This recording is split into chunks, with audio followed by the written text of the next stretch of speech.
Hello, everyone, and welcome back to Midnight Crime Stories.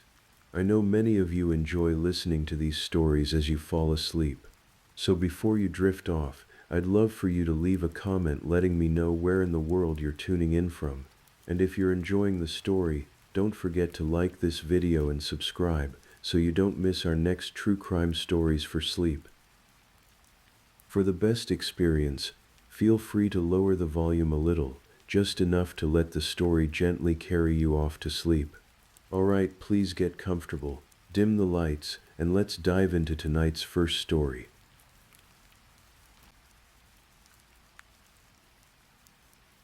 Tonight's story takes us to a quiet town in Colorado, to a street lined with new houses and young trees, the kind of neighborhood built for families who are just getting started. It is the kind of place where the mornings are ordinary, where garage doors hum open before sunrise, where a husband kisses his wife goodbye and backs his truck down the driveway like he has done 1,000 times before.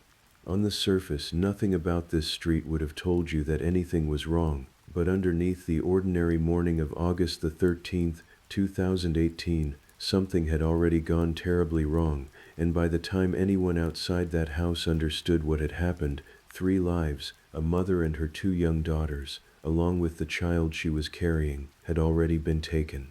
This is the story of the Watts family, of Shanann, and Bella, and Celeste, and of the husband and father the world came to know as the man who destroyed them. I will walk you through it slowly, from the beginning, through the investigation, through the confession, and through what came after.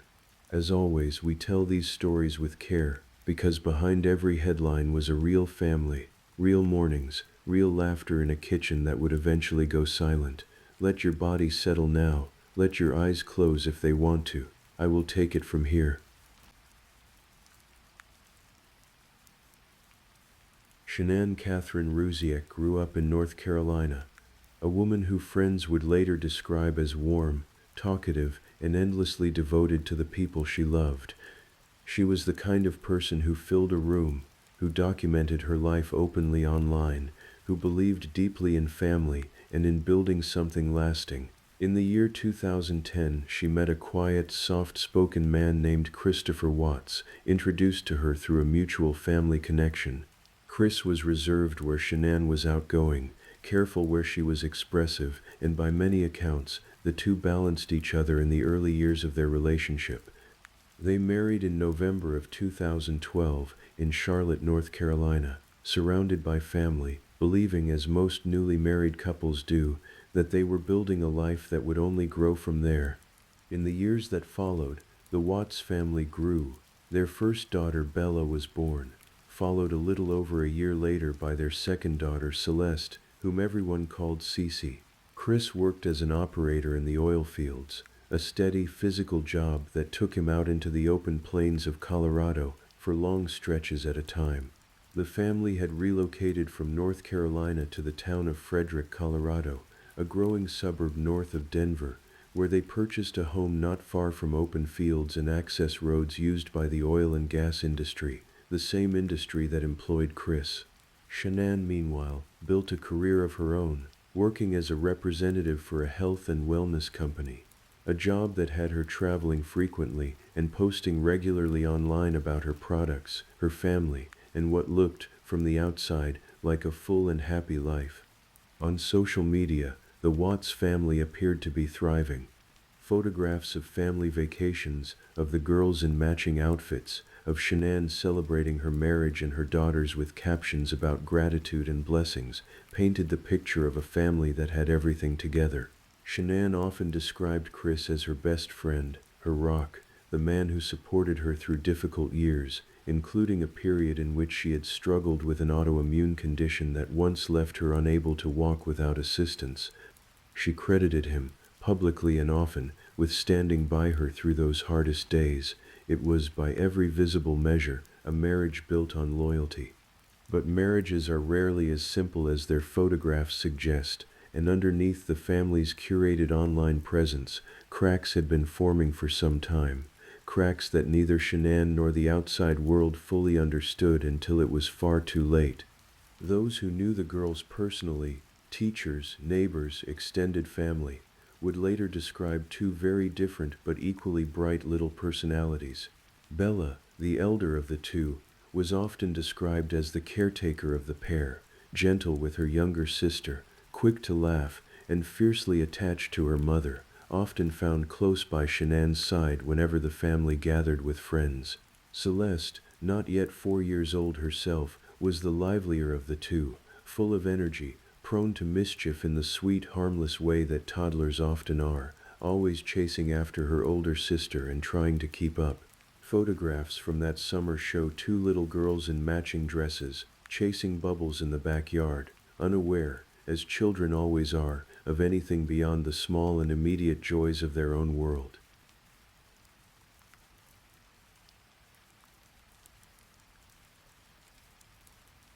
By the spring of 2018, the Watts family was preparing for a significant change. Shanann had recently discovered she was pregnant with the couple's third child, a boy, due later that year. It should have been a season of joy and anticipation, but behind closed doors, the marriage had been quietly deteriorating for months. Financial pressure had settled over the household. The couple had taken on a mortgage that stretched their income, and Shanann's business, while a source of pride for her, had not been generating the profits she had hoped. Chris, later interviews would reveal, had grown increasingly withdrawn and increasingly consumed by his job and by long hours spent away from home in the oil fields where he worked. It was during this period, in the early summer of 2018, that Chris met a coworker named Nicole Kessinger. Kessinger worked for the same company, and the two crossed paths after Chris had recently been promoted to a role that brought him into the office more often than his previous position had. Their interactions began casually, workplace conversation exchanged in passing, but over the following weeks, according to what Chris would later tell investigators, the relationship deepened into something more. Text messages between them increased in frequency and intensity. By the time Chris and Shanann took a family trip to San Diego in late June, Chris and Kessinger had already made plans to see each other upon his return. Kessinger, for her part, believed she was becoming involved with a man who was in the final stages of separating from his wife. Chris had told her that his marriage was effectively over, that he and Shanann were simply waiting out logistics before formally parting ways. He did not tell her that Shanann was pregnant. He did not tell her the truth about the state of his household at all. Over the following weeks, the affair intensified, even as Chris continued to live at home, continued to appear in family photographs, continued to present himself publicly as a devoted husband awaiting the birth of his son. Meanwhile, Shanann remained unaware of the affair, though friends would later recall that she had sensed something had changed in her husband. He had become quieter, more distant, less present even when he was in the room. Still, nothing in her behavior suggested she believed her marriage, or her family, was in any danger. In early August, she traveled to Arizona for a business trip, leaving Chris at home with the girls, as she had done many times before. She would never return to that house alive.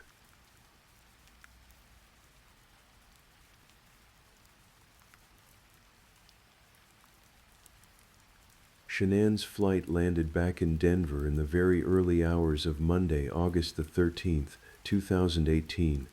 A friend, Nicole Utoft, picked her up from the airport and drove her home, arriving at the Watts house at around 1:50 in the morning. It was the last time anyone outside the family would see Shanann alive.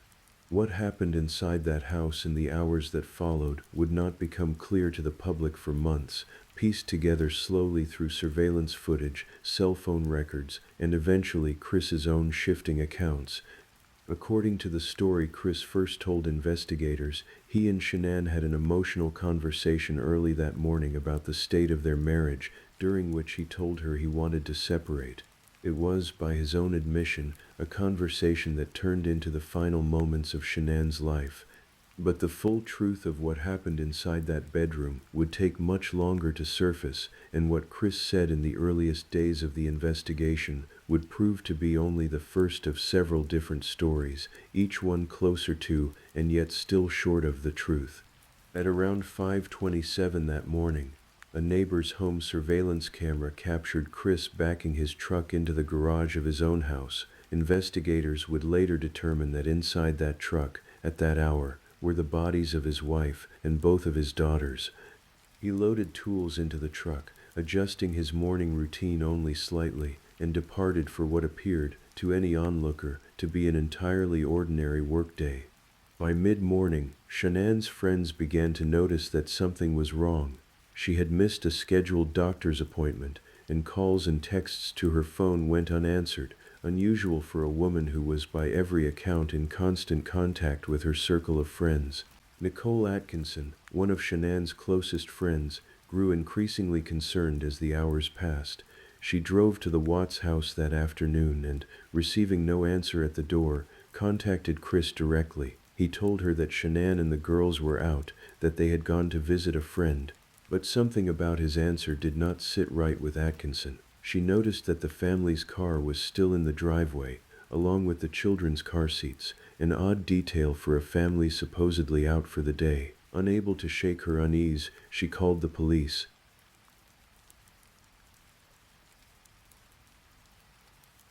Officers arrived at the Watts home in the early afternoon of August the 13th. When they spoke with Chris, he repeated the story he had given Atkinson, that Shanann had taken the girls somewhere, though he could not say exactly where.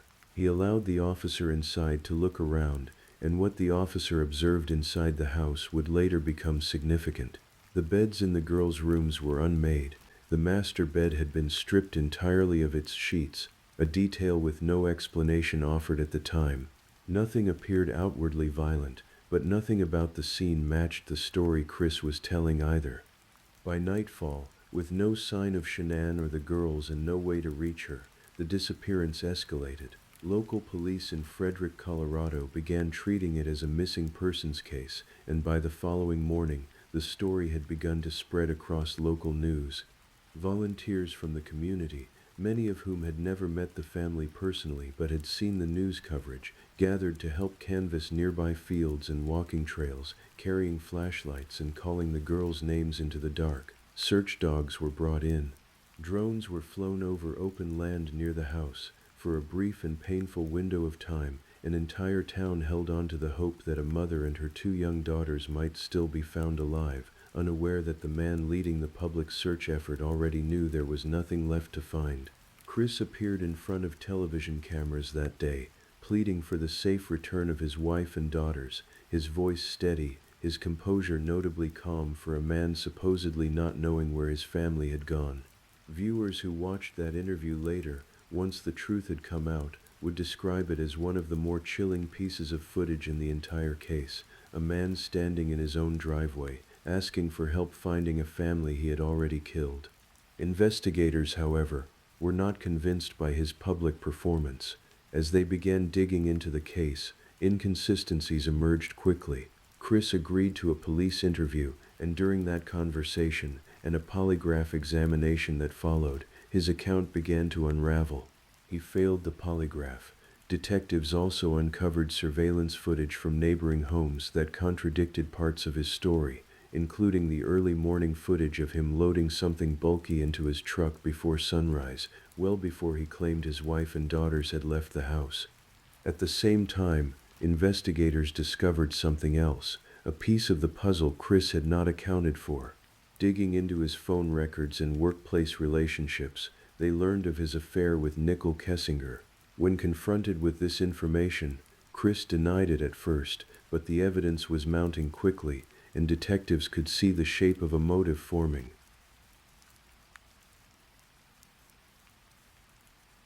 By the evening of August the 15th, 2 days after Shanann and the girls had been reported missing, Chris asked to speak with his father, Ronnie Watts, who had traveled from North Carolina to be with his son during the search. During that private conversation, monitored by investigators, Chris admitted for the first time that Shanann was dead, though the story he told was not the truth, not yet. He claimed that on the morning of August the 13th, he had gone to check on the girls and discovered, to his horror, that Shanann had strangled their daughter Celeste. In his account, he said he flew into a rage upon seeing this, and strangled Shanann himself in response. It was a story constructed to shift the blame onto a woman who could no longer speak for herself, a story that painted him as a father defending his children rather than a man who had taken all three of their lives. He told investigators he had then taken the bodies to a remote oil work site operated by his employer, a place he knew intimately from his job, and disposed of them there. Armed with this admission, investigators moved quickly.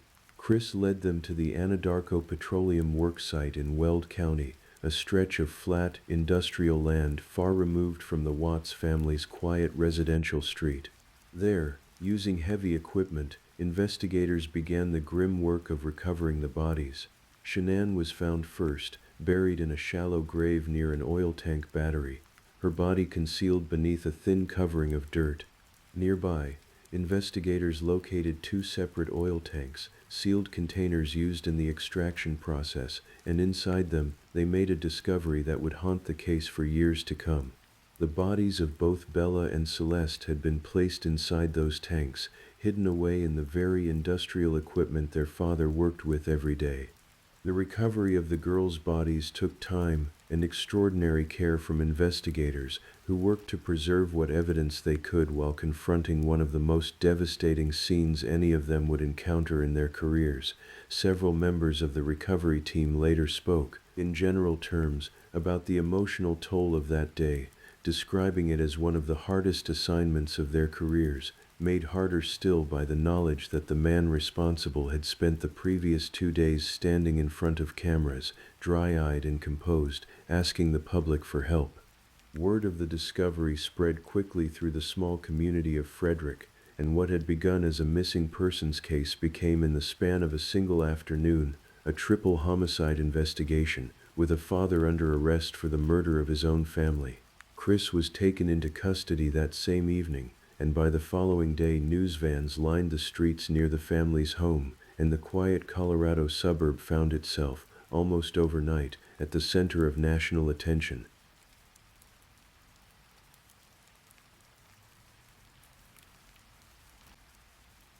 In the days that followed the discovery, the Weld County District Attorney's Office began building its case, formally charging Chris with multiple counts, including first-degree murder for each victim, additional counts related to the ages of his daughters, and a charge for the unlawful termination of Shanann's pregnancy, since the son she was carrying had not yet been born. He also faced charges for tampering with a body, a reflection of the deliberate effort he had made to conceal what he had done. As the investigation deepened, forensic evidence began to tell a story that diverged sharply from the one Chris had given his father and later investigators. Autopsy findings did not support his claim that Shanann had strangled Celeste before he intervened. There was no physical evidence to suggest that Celeste had died by her mother's hand at all. Everything in the forensic record pointed instead to a single perpetrator, and that perpetrator was Chris. Nicole Kessinger, meanwhile, cooperated fully with investigators once she learned the truth about the man she had been seeing. She had believed, until the story broke publicly, that Chris was a man in the final stages of an amicable separation, not a married father of two expecting a third child. In interviews with detectives, she expressed shock and horror at what had happened, noting that in hindsight, there had been signs that something in Chris was deeply unwell, though nothing that had prepared her for the truth. She turned over text messages and provided a timeline of their relationship that helped investigators establish motive and opportunity, though she herself was never considered a suspect in the killings. The community of Frederick, meanwhile, was left to grapple with the fact that a man they had seen on the news pleading for his family's return had, the entire time, known exactly where they were. Vigils were held for Shanann, Bella, and Celeste, with neighbors and strangers alike leaving flowers, stuffed animals, and handwritten notes outside the family's home. Balloons were tied to the fence along the front yard, and children from nearby houses, some of whom had played with Bella and Celeste, left drawings alongside the flowers, small, uncomprehending tributes to friends who would not be coming back. The case, already devastating in its details, was compounded by the public nature of Chris's early deception, the calm face he had shown the cameras while his family lay buried and hidden at his own workplace. Investigators, in the days that followed, also worked to establish a full timeline of the affair itself, reviewing months of text messages between Chris and Kessinger that revealed a relationship far more serious and far more advanced than a passing workplace attraction. Financial records were also examined closely, revealing the mounting pressure the family had been under, including significant credit card debt and a mortgage that had in recent months become increasingly difficult for the couple to manage on their combined income. None of it, prosecutors would later note, came close to explaining or excusing what Chris had done, but together, the affair and the financial strain painted a picture of a man who had in his own mind begun to see his family as a burden standing between himself and the life he believed he wanted instead.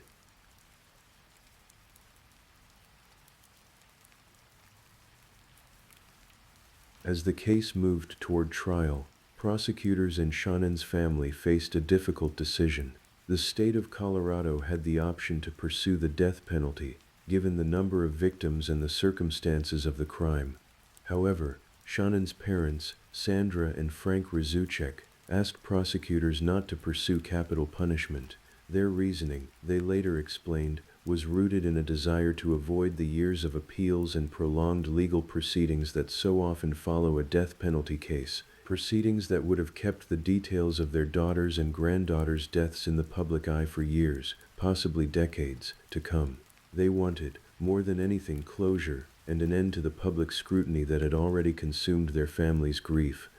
In exchange, Chris agreed to plead guilty to all 9 charges against him, a plea deal that avoided a trial entirely.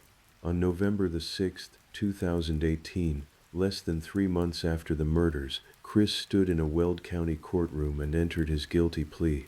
He kept his head down through much of the proceeding, offering little visible reaction as the charges were read. His formal sentencing took place on November the 19th, 2018.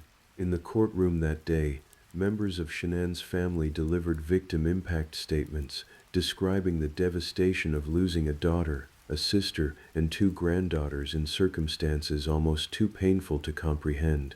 Frank Razoic addressed his former son-in-law directly, expressing both his grief and his anger at what had been taken from their family. Chris again kept his head down, offering no real response as the statements were read. Presiding Judge Marcelo Kopkow described the case in some of the starkest terms he had used in his career on the bench, calling it, in his own words, perhaps the most inhumane and vicious crime he had handled out of the thousands of cases he had seen. He sentenced Chris to 5 life sentences without the possibility of parole, 3 of them to run consecutively for the murders of Shanann, Bella, and Celeste, along with an additional term of 48 years for the unlawful termination of Shanann's pregnancy, and a further term of 36 years for tampering with the bodies of his wife and daughters. Effectively, Chris Watts would never again be a free man. That same day, Shanann's parents filed a wrongful death lawsuit against him, seeking a measure of accountability that the criminal justice system in their eyes could never fully provide. Shortly afterward, due to concerns for his safety inside the Colorado prison system, where inmates are known to treat those convicted of crimes against children with particular hostility, Chris was transferred out of state to a maximum security facility in Wisconsin, where he would begin serving his sentence far from the community he had once called home.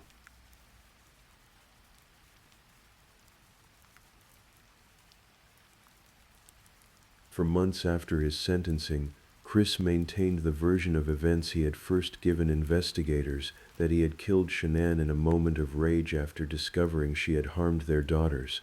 It was a story that had never fit the forensic evidence, and investigators knew there was more to uncover.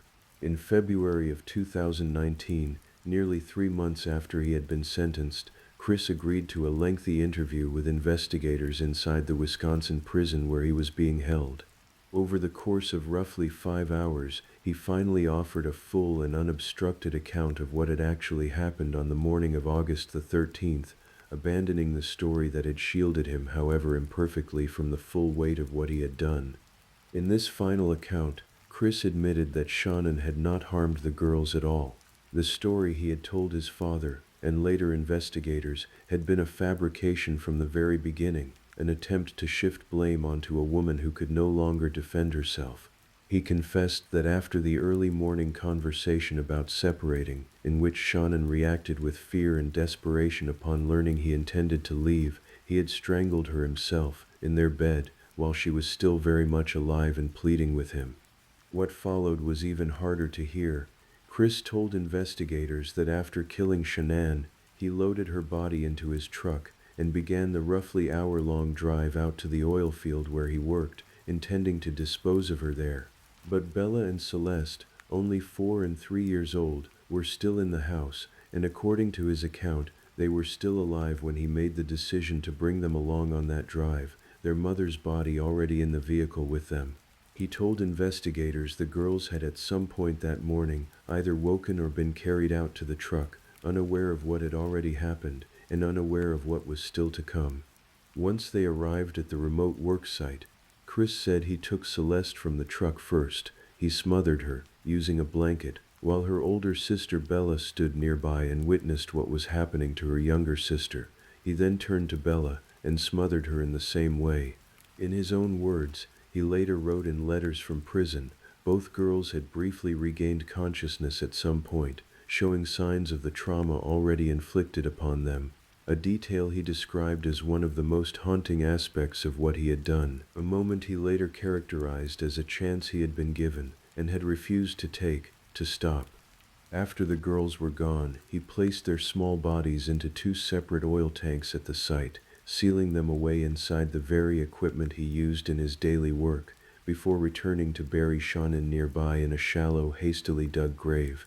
He then drove home, prepared for his day, and went to work as though nothing at all had happened, a routine he would maintain for 2 more days while the search for his family unfolded around him, and while he stood in front of television cameras asking the public for help finding them. When asked by investigators why he had done it, Chris offered an explanation that centered on his relationship with Nicole Kessinger, though he was careful to note that she had never asked him to harm his family and had no knowledge of what he intended to do. He told investigators that in his mind, at that moment, he believed the only way to be with her, the only way to escape the life and the marriage he no longer wanted, was to remove his family from the equation entirely. He described feeling a complete loss of control in the moments he strangled Shanann, though he was far more composed, methodical even, in the hours that followed, driving, disposing, concealing, and ultimately lying to the people who trusted him most.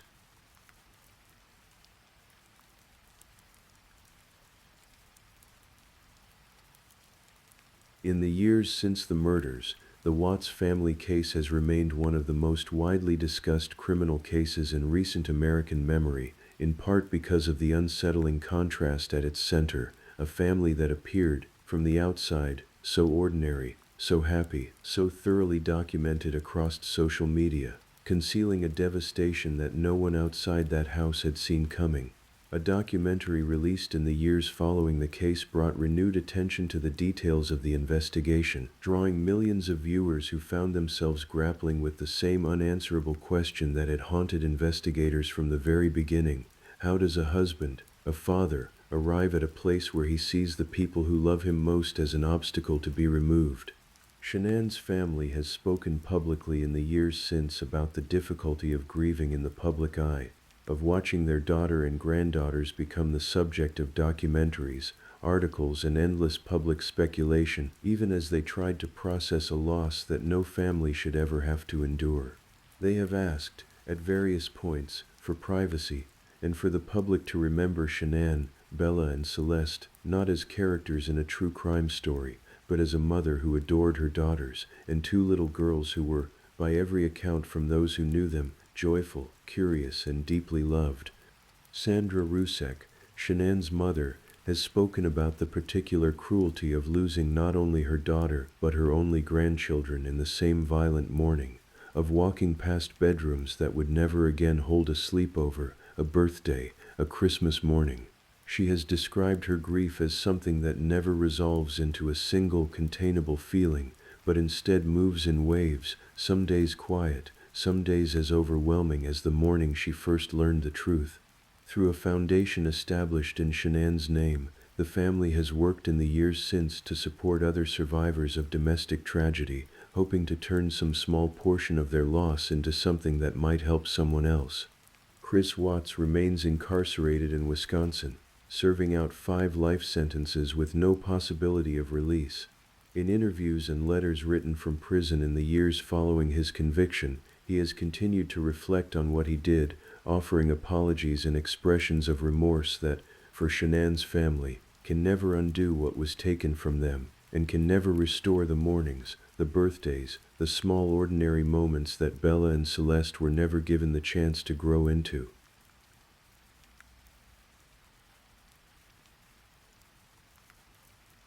So if this is your first time listening to one of our true crime stories, welcome to Midnight Crime Stories, where we explore these cases in a calm and respectful way. I also want to take a moment to appreciate my amazing subscribers who've been rocking with me. Thank you so much for your continued support.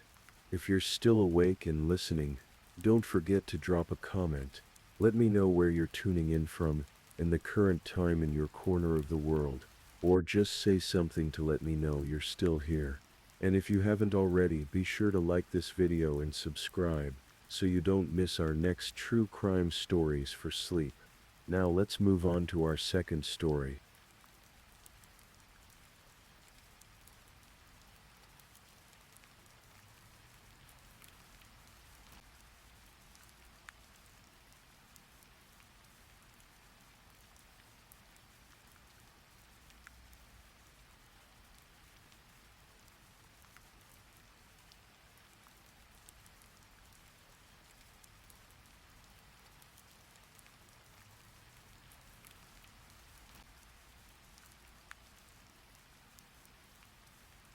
Tonight, we are going to travel back to a quiet stretch of California's high desert, to a small apartment on a warm night in August, where a young man's life was taken from him in the place he called home. This is the story of Ricky Cowles and of the pregnant 16-year-old girlfriend that investigators would spend years coming to understand.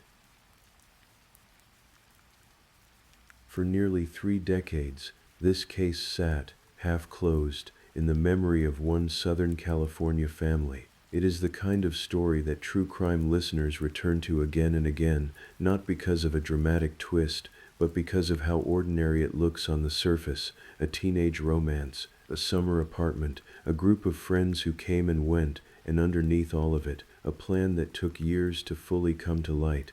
Tonight we are going to walk through it slowly, from the very beginning, so that by the end you will understand not just what happened to Ricky Cowles, but how long it took and how much it cost for the truth to finally catch up with everyone involved. North of Los Angeles, past the last ridges of the San Gabriel Mountains, the land opens into a wide, flat basin of sand and scrub known as the Antelope Valley. The city of Lancaster sits at the heart of it, a place of long straight roads, wide open sky, and summers that bake the pavement by midday and cool into something gentler once the sun finally drops behind the hills. In the late 1990s, it was a place full of young families, aerospace workers and teenagers who had grown up watching the desert light change color over the same flat horizon their whole lives.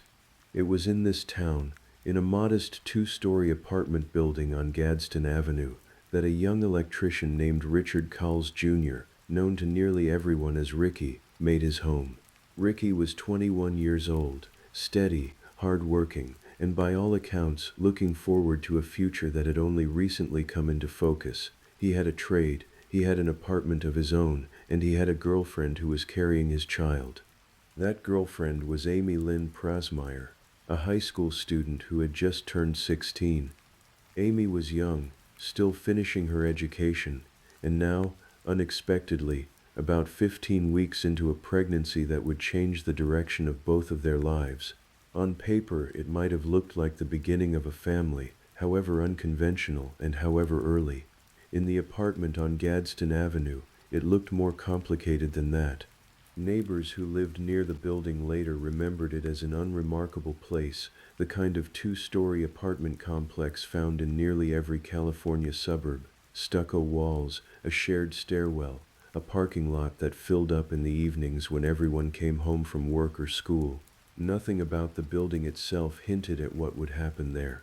It was simply where a young couple, still finding their footing, had chosen to start a life together because it was what they could afford and because it was close enough to Ricky's job and to Amy's school to make the daily rhythm of their lives work. Ricky and Amy's relationship had the shape of many young romances, intense, fast-moving, and not entirely equipped for the weight that was suddenly placed on it. Ricky worked long hours as an electrician, building the kind of stability that comes from a steady paycheck and a trade you can rely on. Amy, still a teenager, was navigating high school, friendships, and a social life that did not stop simply because she was pregnant. Those two realities did not always sit comfortably beside one another. Ricky, preparing to become a father, wanted a home that felt settled and safe for the child that was coming. Amy, by her own friends' later accounts, was still deeply attached to the freedom of being a teenager, the parties, the late nights, the circle of friends who came and went from the apartment at all hours. Investigators would later say that this tension, between the responsibility Ricky was stepping into and the adolescence Amy felt she was losing, sat at the center of everything that followed. In the days before the second week of August, that tension found a very specific shape. Two of Amy's friends, a young woman named Jennifer Kellogg and another named Sarah Chapin, had been staying at the Gadsden Avenue apartment for about a week. Ricky was not entirely comfortable with the arrangement. According to later testimony, drug use had crept into the household during that week, and Ricky, mindful of his pregnant girlfriend and the baby on the way, did not want it happening around her. Friends who moved through that circle later described the apartment as something of a revolving door that summer, a place where teenagers gathered because it was one of the only spaces among them that belonged to an adult, rather than to someone's parents. Ricky, older than the rest of the group and working full-time, occupied an odd position in that world, part boyfriend, part reluctant host, trying to hold on to some sense of order in a home that increasingly felt like it belonged to everyone but him. On the 11th of August, 1997, that discomfort boiled over into an argument. Ricky and Amy fought about whether her friends should continue staying in the apartment. By the end of the conversation, it had been agreed, at least on the surface, that Jennifer and Sarah would need to leave. It seemed, to anyone watching from the outside, like an ordinary disagreement between two young people trying to figure out how to build a life together. No one in that apartment could have known it was the last full day Ricky Cowles would ever live through untouched by violence.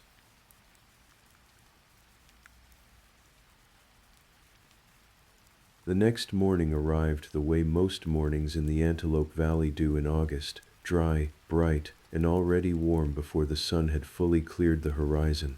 Amy spent much of that day away from the apartment, out with Jennifer Kellogg. In the evening, sometime around 8 o'clock, she met up with Sarah Chapin and another friend, a young man named Jeff Shreves, before the group made their way back toward the apartment on Gadsden Avenue. While Amy was out with her friends that evening, a young man named William Hoffman, known to those around him as Billy, made his way into the apartment ahead of her. Billy Hoffman was another member of the loose circle of teenagers and young adults who moved in and out of Ricky and Amy's orbit that summer.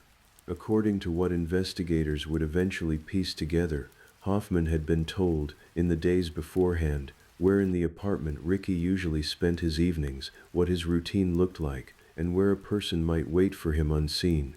Hoffman was not there to talk. He had come prepared for violence, carrying with him both a claw hammer and a .32 caliber semi-automatic pistol. He positioned himself behind a bedroom door, and he waited, in the quiet of the apartment, for Ricky Cowles to come home.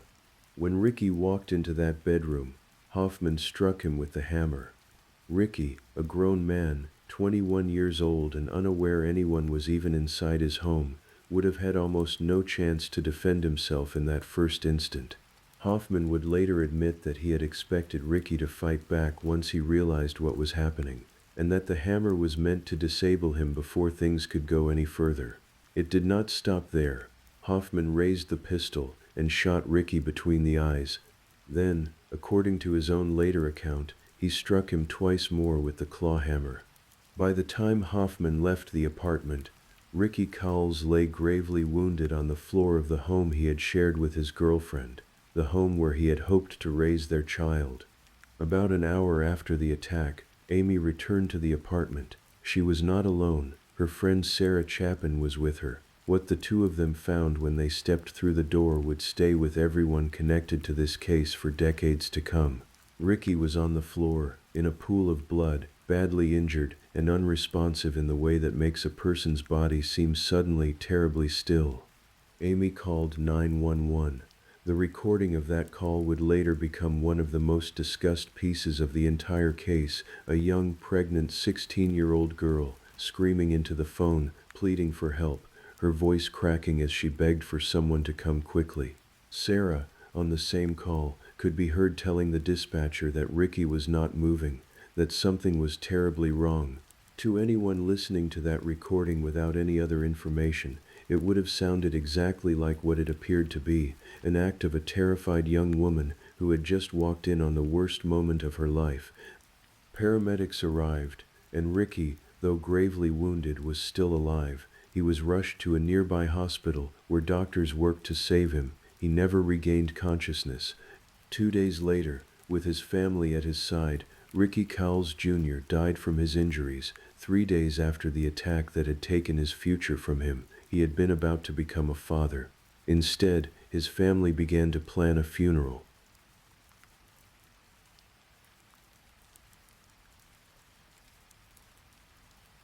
Word of what had happened reached Ricky's parents, Debbie and Rick Cowles Sr., in the way that this kind of news almost always arrives, suddenly, and without any gentle way of being delivered.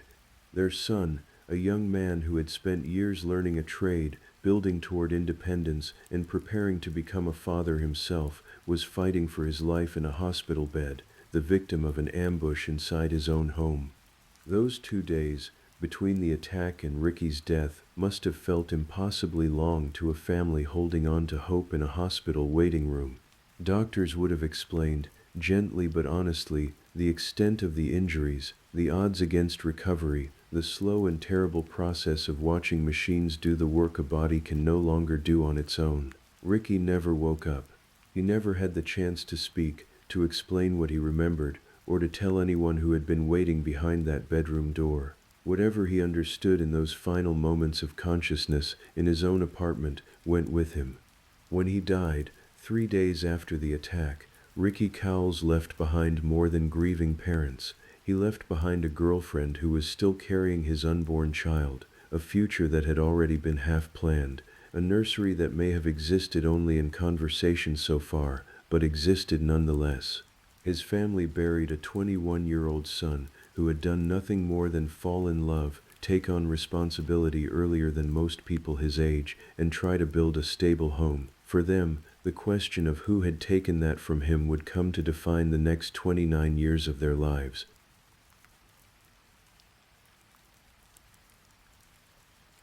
In the days that followed, Los Angeles County Sheriff's investigators moved through the apartment on Gadsden Avenue, and through the circle of young people who had passed through Ricky and Amy's lives that summer. On its surface, the case looked like it might be difficult to solve. There was no obvious forced entry, no witnesses who had seen the attack itself, and an apartment full of teenagers who had all, at various points, had access to the space. Detectives spoke with Amy, with Jennifer Kellogg, with Sarah Chapin, and with the wider group of friends who had been in and out of the apartment during that final week. For months, the case did not move quickly. Whoever had planned the attack on Ricky Cowles had not left behind an obvious trail, and the investigation settled into the slow, frustrating rhythm that so many unsolved cases do. Detectives working leads that led nowhere, a grieving family waiting for news that did not come. The break, when it finally arrived, did not come from forensic evidence at the scene. It came from something far more human and far more common in cases like this one: people talk. In the weeks after the murder, Billy Hoffman began telling people, in his own circle, that he was the one who had killed Ricky Cowles. Whether out of guilt or a need to be believed important, or simple recklessness. Hoffman's own words became the thread that investigators would eventually follow back to him. Even so, it would take time. The witnesses who heard Hoffman's admissions did not go to police right away. Months passed, in the way that months sometimes do when young people are unsure whether to believe what they have heard, or unsure whether coming forward will change anything, or simply afraid of what it might mean for their own lives if they got involved. It was not until the following April, nearly 8 months after Ricky's death, that authorities received a tip that finally led them to Billy Hoffman's door.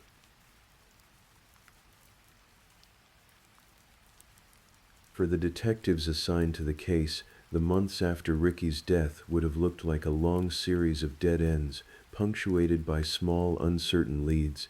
They would have re-interviewed the same handful of teenagers more than once, listening for inconsistencies, comparing one account against another, trying to build a timeline out of memories that were, in some cases, clouded by the very drug use that had caused friction in the apartment to begin with.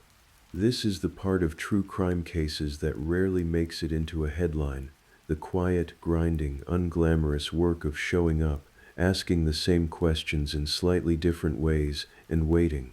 There is no dramatic breakthrough in most investigations, no single fingerprint that changes everything in an instant. There is only patience, and the hope that, eventually someone connected to the case will say something they should not have, to someone who is willing to repeat it. That is, in the end, almost exactly what happened. Billy Hoffman did not stay quiet about what he had done. He told people, in the weeks after the murder, in ways that suggest he was not entirely thinking through the consequences of being heard. Perhaps he wanted to be seen as someone capable of something significant. Perhaps guilt made it impossible to hold the secret in silence. Whatever the reason, his own words became the loose thread that a homicide investigation could eventually pull. Hoffman was arrested in April of the following year, and the case against him began to take shape. When it went to trial, Hoffman initially tried to distance himself from what had happened. At different points, he suggested that someone else had been responsible for Ricky's death, and at another point, he offered a version of events in which he claimed he had acted out of some misguided sense of loyalty, telling people he had killed Ricky because Ricky had supposedly beaten Amy. Under oath, during his own trial, Hoffman would eventually admit that this story was untrue, a lie he had invented in the hope that his crime might look less senseless and more like an act of protection. The truth that emerged in the courtroom was harder and more troubling. Hoffman testified that he believed he would be paid for killing Ricky Cowles, though the payment never came. He said that Jennifer Kellogg had been the one to first ask him whether he would be willing to kill somebody, and that part of the motivation in his understanding was that Ricky had wanted Kellogg out of the apartment during that final tense week. He also testified that a week or two before the murder, he had met with Amy, who told him that his target was her own boyfriend, and gave him a photograph so that he would recognize Ricky when the moment came. According to Hoffman, Amy and Jennifer had walked him through the apartment beforehand, explained Ricky's daily routine, and warned him that Ricky, if he had any warning at all, would likely try to fight back. In 1999, a jury found William Hoffman guilty of the murder of Ricky Cowles Jr. He was sentenced to life in prison without the possibility of parole, plus an additional 10 years for using a claw hammer and a gun to ambush a young man in his own bedroom. Inside the courtroom, jurors sat with a young man's confession, delivered in careful, sometimes halting detail, describing a plan that had clearly involved more than one person. It is one thing to hear that a defendant pulled a trigger. It is another to hear that same defendant describe being handed a photograph beforehand, being walked through a stranger's apartment, and being told which room to hide in, and how the intended victim might fight back. That kind of detail does not usually come from a single isolated mind acting alone, and it left a lasting impression on everyone who sat through Hoffman's trial. For the Cowles family, the conviction should have closed a terrible chapter. Instead, it opened a new and far more painful question. Hoffman's own testimony, given under oath, had pointed clearly toward Amy Priesmeyer as the person who set the killing in motion. And yet, In the immediate aftermath of the trial, no charges were filed against her. Amy, still only a teenager when Ricky died, denied any involvement, and for years, that denial stood largely unchallenged in any courtroom.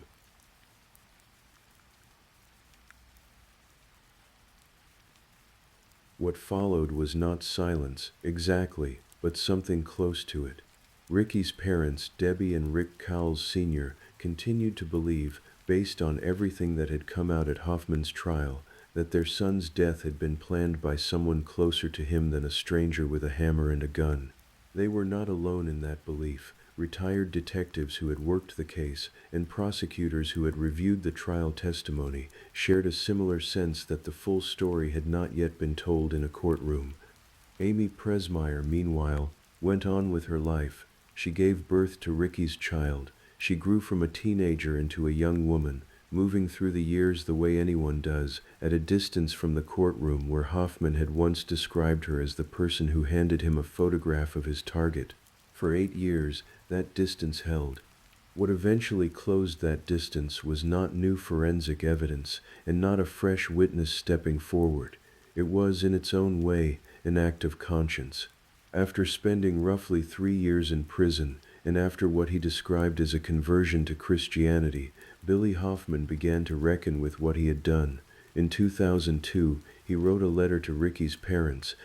In it, he confessed fully to the killing, and he went further than his trial testimony ever had, laying out, in his own words, how Amy Presmeyer had been the one who set the murder in motion, and telling investigators that he would be willing to testify against her directly. Hoffman's letter, and his renewed willingness to cooperate, gave investigators something they had not had in 1999, a cooperating witness prepared to testify in detail, under oath, about Amy Presmeyer's role in planning Ricky's murder. Detectives, including Los Angeles Sheriff's Detective Larry Brandenburg, who had worked the case since its earliest days, revisited the evidence, the old witness statements, and the trial record from Hoffman's conviction. What they assembled was a case built almost entirely on the words of the people who had been in that apartment and around it during the final days of Ricky Cowles' life. There was, as prosecutors would later acknowledge, no single piece of physical evidence that definitively tied Amy Presmeyer to the crime scene in the way fingerprints or DNA might have. What there was, instead, was a pattern. Testimony from Hoffman describing the photograph he had been given, the tour of the apartment, the warnings about Ricky's likely resistance, and accounts from others in their social circle describing the resentment Amy had expressed toward Ricky in the weeks before his death. In 2005, 8 years after Ricky Cowles was killed, Amy Presmeyer was arrested. Jennifer Kellogg, the friend who had stayed at the apartment that final week, and who Hoffman said had first raised the idea of a killing, was arrested as well. A fourth person, David Ashbury, was identified as the man who had supplied the pistol used in the murder.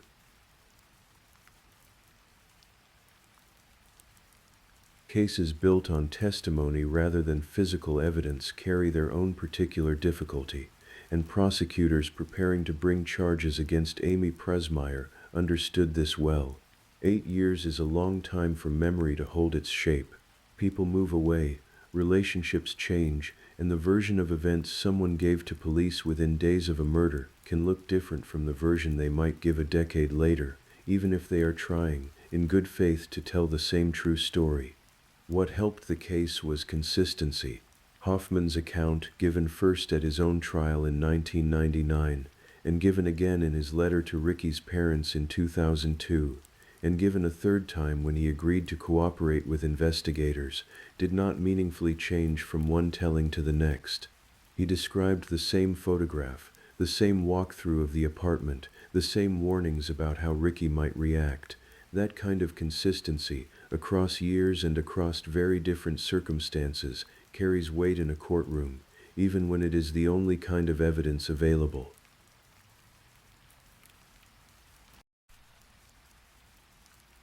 The trial that followed, in 2007, unfolded very differently from Hoffman's had. This time, Amy Presmeyer sat at the defense table, no longer the pregnant 16-year-old who had called 911 on the worst night of her life, but a young woman in her 20s, facing the possibility of spending the rest of that life in prison. Prosecutors, led by Deputy District Attorney Michael Blake, built their case around the same account Hoffman had given years earlier, along with testimony from others who had known the group that summer. Witnesses described a teenager who had grown to resent her boyfriend, who felt that her pregnancy, and the responsibilities Ricky wanted to build around it, had taken her old life away from her. According to testimony, Amy had told people that Ricky had ruined her birthday, and, in a much larger sense, that he had ruined her life simply by getting her pregnant. Even so, prosecutors were candid, both during the trial and afterward, that the exact motive was not perfectly clear. Blake himself would later tell reporters that there was, in his words, no crystal clear motive, only a clear picture of Amy Priesmeyer at the center of a conspiracy to kill Ricky Cowles, someone who blamed him for her pregnancy, and who believed he had ruined her future by fathering her child. Over the course of the trial, jurors heard from a long line of people who had once been teenagers together in the summer of 1997, now grown into adults in their 20s and 30s, describing conversations and moments they had carried with them for a decade. Some remembered Amy speaking bitterly about the pregnancy and about Ricky in the days before his death. Others recalled the strange, unsettled mood inside the apartment during that final week, an undercurrent of tension that, at the time, had seemed like nothing more than an ordinary rough patch between two young people not yet ready for the responsibility in front of them. The defense pushed back against the reliability of witnesses who were, in some cases, testifying about conversations that had happened a decade earlier among teenagers who had been drinking, using drugs, or simply exaggerating for effect. It was, the defense argued, an unfair foundation on which to convict someone of murder. The jury did not agree. After weighing the testimony, the timeline, and the consistency between what Hoffman had said in 1999 and what he continued to say years later, the jury found Amy Priesmeyer guilty.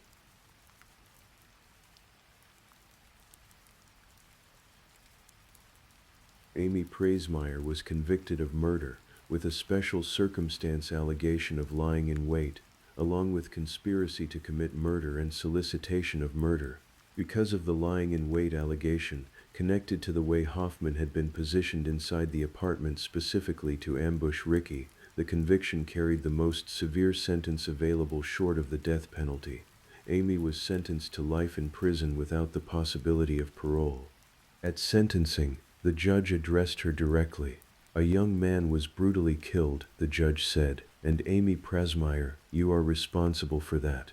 The judge went on to describe the lawlessness, and what he called the immorality, of everyone who had taken part in the plan against Ricky Cowles, calling it difficult to accept and difficult to understand. Jennifer Kellogg, who had been arrested alongside Amy, took a different path through the justice system. She pleaded guilty to a lesser charge, voluntary manslaughter, and was sentenced to 17 years in prison. David Ashbury, the man who had supplied the murder weapon, was sentenced to 2 years for his role. Of the 4 people ultimately connected to Ricky Cowles' death, only Amy Priesmeyer received a sentence of life without the possibility of parole. Even after the verdict, a full and certain answer to the question of why remained elusive. Jurors, reflecting afterward, said they could not say with total certainty what had driven the plot, whether Amy simply wanted out of a relationship she felt trapped in, whether it was tangled up with her friendship with Jennifer Kellogg, or whether it was some combination the 4 of them never fully explained, even to each other. What was certain in the eyes of the court was that a plan had existed, that Amy Priesmeyer had been at its center, and that a 21-year-old man who had been preparing to become a father had paid for that plan with his life.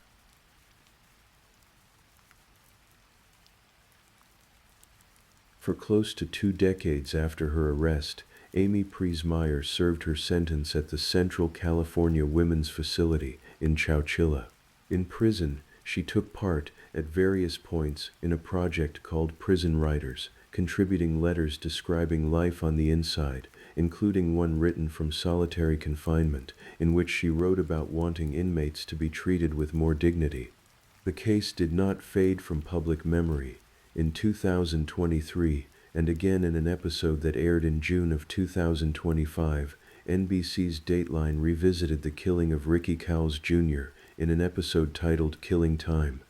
The program brought together voices from every side of the case: Ricky's parents, Debbie and Rick Cowles Sr., Amy's parents, Larry and Georgia Prasmeyer, retired detective Larry Brandenburg, and in a rare and striking interview, Billy Hoffman himself, speaking on camera about the night he ambushed a man he barely knew, in a bedroom, with a hammer and a gun, on behalf of someone else's plan. Hoffman, whose own sentence had once matched Amy's in severity, life without the possibility of parole, saw his circumstances change as well. In 2020, California's governor commuted his sentence, and he was later granted parole. Ricky's parents, in the years between the two trials and the eventual parole hearings, became fixtures at every hearing connected to the case. A quiet, steady presence in courtroom after courtroom determined that their son would not be reduced to a single paragraph in an old newspaper clipping. For them, the passage of time never seemed to soften the loss so much as change its shape, from raw grief in the earliest years to a long, patient insistence that the full truth be told, no matter how many years it took to get there. Then, in December of 2025, nearly 30 years after Ricky Cowles died in a Lancaster apartment, Amy Prasmeyer was granted parole and released from the Central California Women's Facility. Her co-defendants had by then also moved beyond the reach of the sentences handed down in 2007. Jennifer Kellogg had been paroled. David Ashbury had long since completed his 2-year sentence.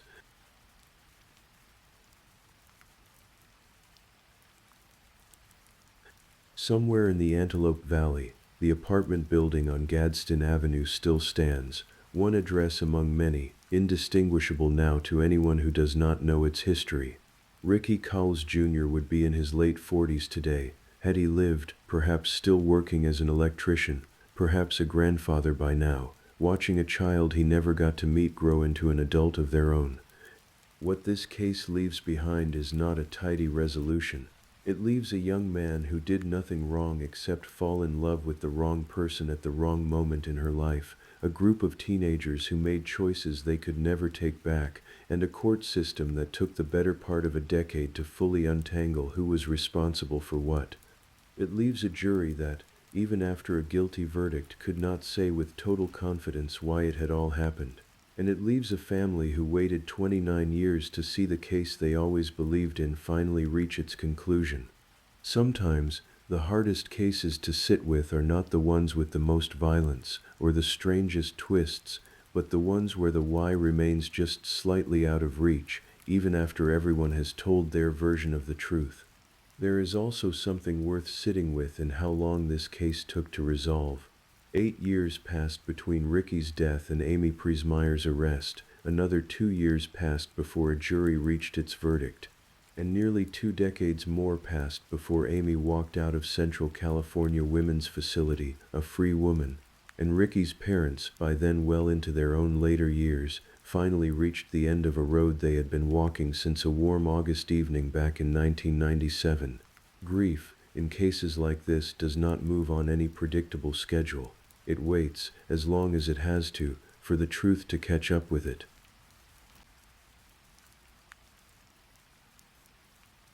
Please, if you're still with me, let me know in the comments. Tell me the time in your corner of the world, or just say something to show you're still awake. And remember to like and subscribe if you enjoy these midnight stories. Alright, let's continue with our third story.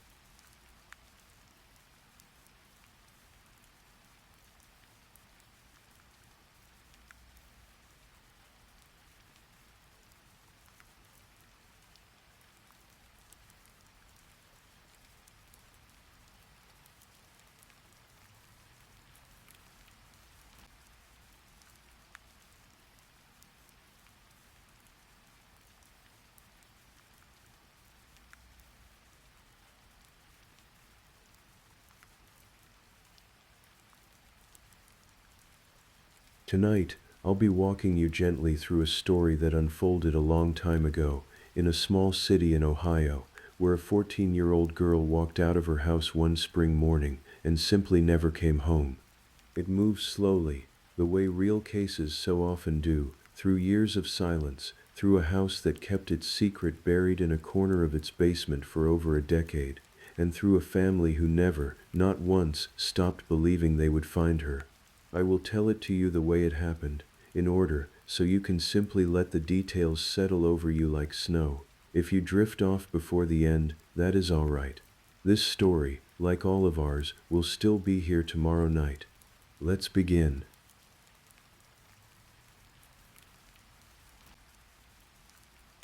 In the late 1990s, the city of Lima sat quietly in the northwestern part of Ohio, a modest, working city of the kind that dots the American Midwest, its streets lined with older homes, its rhythms shaped by factory shifts and school bells and the changing of seasons. It was not a place known for headlines. It was the sort of town where people believed reasonably that they knew their neighbors and that their children were safe walking a few blocks from home. Nicole Koppler was 14 years old, a student navigating that strange in-between stretch of adolescence when childhood has not quite let go and adulthood has not quite arrived. She lived with her mother, Krista Koppler, and like most girls her age, she had her own small world of friendships, worries, and the ordinary push and pull that comes with being 14. Her grandmother Diana was close to her as well, part of the family fabric that surrounded Nicole in those years. What set the spring of 1999 apart, though nobody could have known it at the time, was a relationship that had crept into Nicole's life, one that would later come to define everything that happened next. She had begun spending time with an older man, a man named Glenn Fryer, a name that, on its own, meant nothing to the people of Lima, but it was a name that would come to haunt this case for the next 13 years.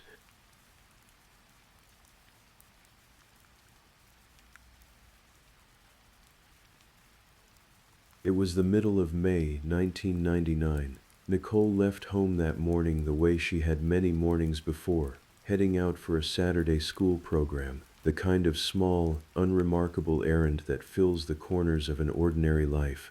Her mother expected her back later that day. She never returned.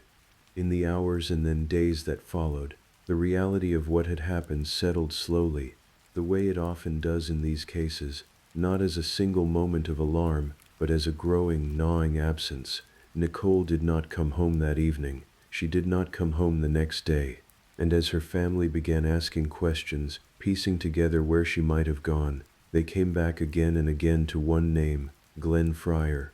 At the time, in the eyes of local authorities, Nicole's case did not carry the weight it perhaps should have. She was, on paper, classified as a runaway, a 14-year-old girl who had reportedly left of her own accord. In the late 1990s, runaway cases involving teenage girls were treated, all too often, with a kind of institutional shrug, an assumption that the girl would resurface on her own, that she had simply gone off with a boyfriend or grown tired of home. It is a pattern that would later draw sharp criticism, and one that Lima police would eventually acknowledge and change. But in 1999, that classification meant Nicole's disappearance did not receive the urgency that a stranger abduction might have. Her family did not share that assumption. Krista Koppler and Diana Koppler knew their daughter and granddaughter, and they were afraid, specifically of the man she had been spending time with. What investigators would not learn until years afterward was that just 5 days after she vanished, on the 24th of May, 1999, Nicole had written in her diary. It was, in its way, one of the most haunting pieces of evidence to ever surface in this case. In that entry, Nicole wrote that she had run away and that she was sorry for it. She wrote that she wanted to come home, but she also wrote something far more chilling, that the people she was staying with would not let her leave. That entry would not come to light for 2 more years. For the family, in the meantime, there was nothing but silence. No phone call, no sighting, no trace. Just the slow, agonizing passage of time, the kind that stretches a single missing week into a missing month, and then into a missing year, and then, unthinkably, into more than a decade.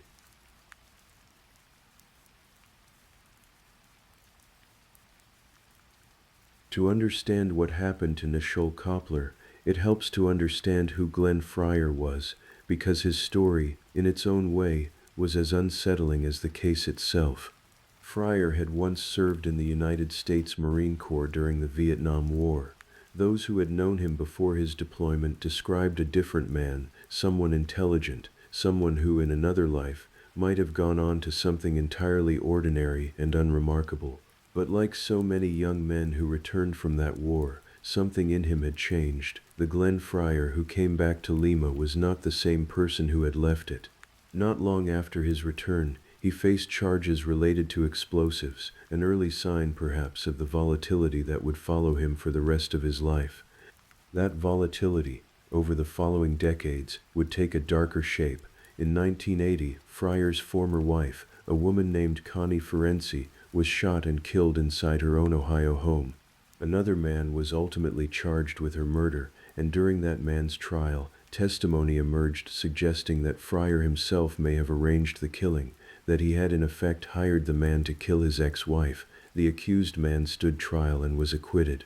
Fryer was never arrested in connection with Ferenczi's death, as prosecutors determined they did not have sufficient evidence to charge him. He maintained for the rest of his life that he had nothing to do with it. So by the time Nicole Koppler entered his orbit in the late 1990s, Glenn Fryer was a man who had already, in the eyes of some in Lima, been quietly connected to violence he was never made to answer for. He also, investigators would later confirm, had a history of sexually assaulting a young girl prior to Nicole's disappearance, a history that made him, in hindsight, an obviously dangerous presence in the life of a 14-year-old. None of this was fully known, or fully connected, in the days and weeks after Nicole vanished.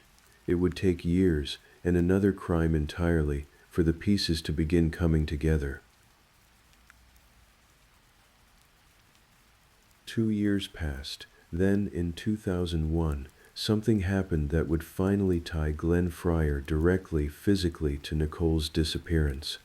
Authorities conducted a search of Fryer's home, a modest property on Elizabeth Street in Lima. What they found inside would become the backbone of the case against him for the next decade. Investigators recovered Nicole's diary, the same diary containing that devastating entry from 5 days after her vanishing. They found her school identification card. They found a hair scrunchie, one that still held strands of her hair. And they found a photograph, one that showed Nicole sitting inside Fryer's own living room. For a family that had spent 2 years without answers, this was the first hard, physical confirmation that their fears had been justified. Nicole had been inside that house. Her belongings were inside that house, and the man who owned it had never once come forward to say so.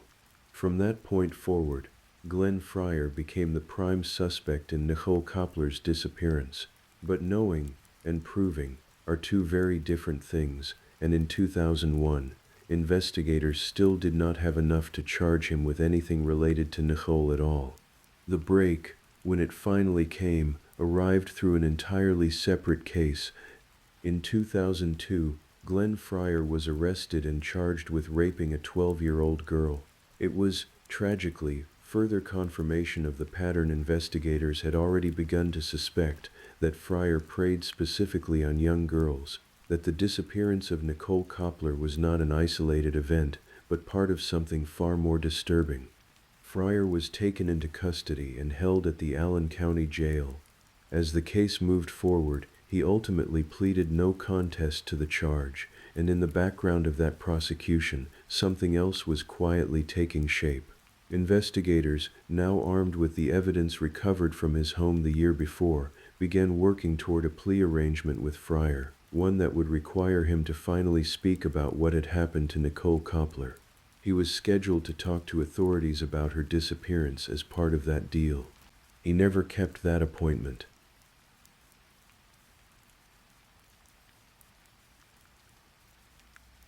On the 18th of February, 2002, 4 days after entering his no-contest plea in the rape case, and one day before he was due to speak to investigators about Nicole, Glenn Fryer hanged himself inside his jail cell. He was 55 years old. It is difficult to overstate what this moment meant for the case. Whatever knowledge Fryer carried about what had happened to Nicole Koppler, whatever role he had played, whatever he might have finally confessed, all of it died with him in that cell. There would be no trial. There would be no testimony. There would be no confession read aloud in a courtroom, no moment where a family could sit and hear, in his own words, what had become of their daughter. For Krista Koppler, for Diana, for everyone who had waited nearly 3 years for even a fragment of truth, the door that had briefly seemed to be opening slammed shut again, and this time, it seemed, for good. In the years that followed Fryer's death, investigators did not give up entirely, though the case grew colder with each passing season. Fryer's former home on Elizabeth Street remained a place of interest, and over time, authorities returned to it more than once. They brought in specially trained cadaver dogs, animals trained to detect the scent of human remains, and let them search the property. They used ground-penetrating radar, technology capable of revealing disturbances beneath soil and flooring that the human eye alone could never catch. Each time, the results came back the same: nothing. The house kept its secret. Nicole remained missing, her case unresolved, her family left to mark birthday after birthday, holiday after holiday, without her. Krista Koppler eventually moved away from Ohio, relocating to Florida, carrying with her a certainty that never wavered even as the years accumulated. She would later say, simply, that she knew in her heart it was Nicole inside that house. She knew, she said, that her daughter had never left it. The house itself, meanwhile, fell into disrepair, abandoned, untended. It sat quietly on its street for years, its ownership eventually reverting to the city after property taxes went unpaid. Nobody living nearby, passing that empty structure day after day, could have known what it was still holding inside its foundation.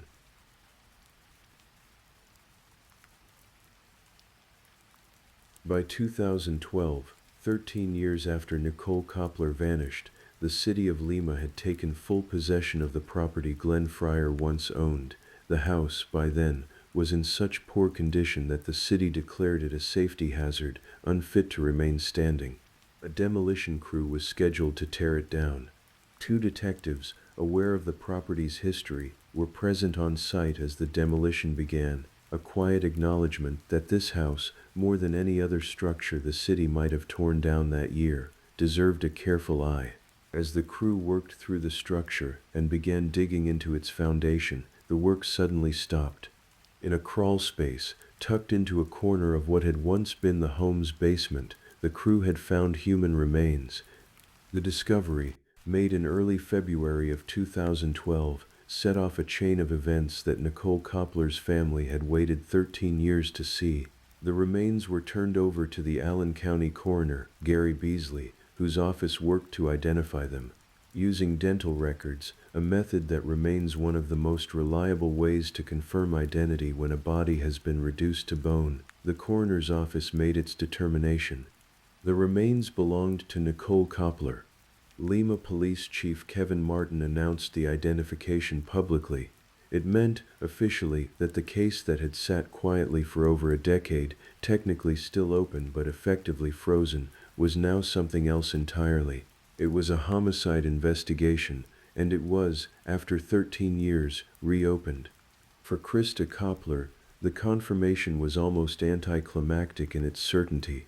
She had said for years that she believed her daughter was inside that house. Now, finally, the physical evidence agreed with her. Diana Koppler, Nicole's grandmother, spoke publicly as well, connecting her granddaughter's story to a wider concern that had grown clearer over the years, the possibility that Nicole had been a victim not just of one man's violence, but of trafficking, of being held and controlled against her will in exactly the way her own diary entry, all those years earlier, had suggested.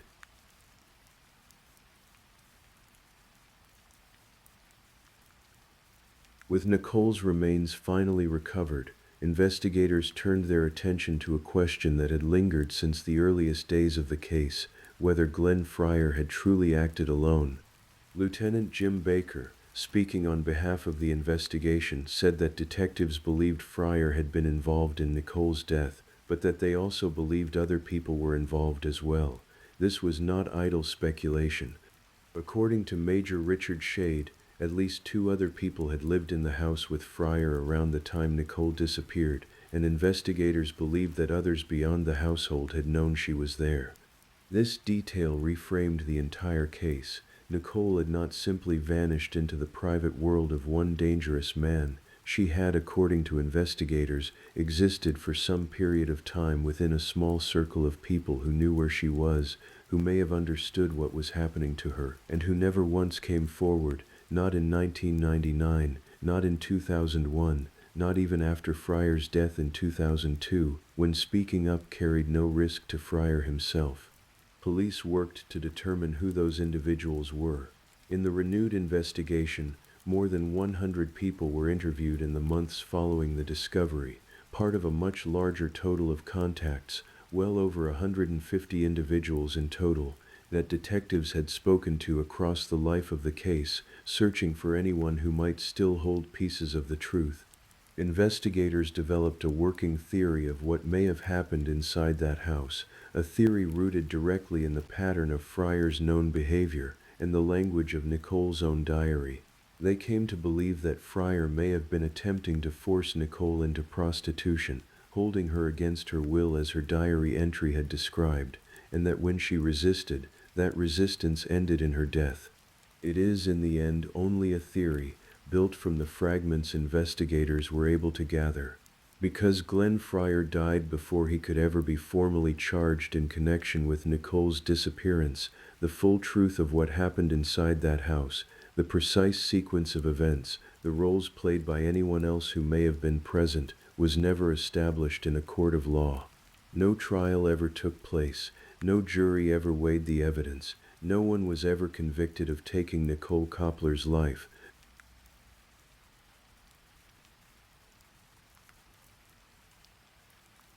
In the months following the identification, Nicole Koppler's family gathered to say goodbye to her, 13 years after she had first walked out the door for what should have been an ordinary Saturday. It was, in its own quiet way, both an ending and its own kind of beginning, the closing of a chapter defined by uncertainty, and the opening of one defined, finally, by grief that could be named and mourned properly. Krista Koppler had spent over a decade without her daughter's body, without a grave to visit, without the basic, terrible certainty that most families are, thankfully, never denied. In 2012, she finally had that. It was not the outcome any parent hopes for. But after 13 years of not knowing, it was in its own painful way, an answer. Diana Koppler spoke about wanting something good to come from what had happened to her granddaughter, expressing hope that if Nicole's story could raise awareness about trafficking, if it could in some way help protect other girls from suffering a similar fate, then some meaning might yet be drawn from an otherwise senseless loss.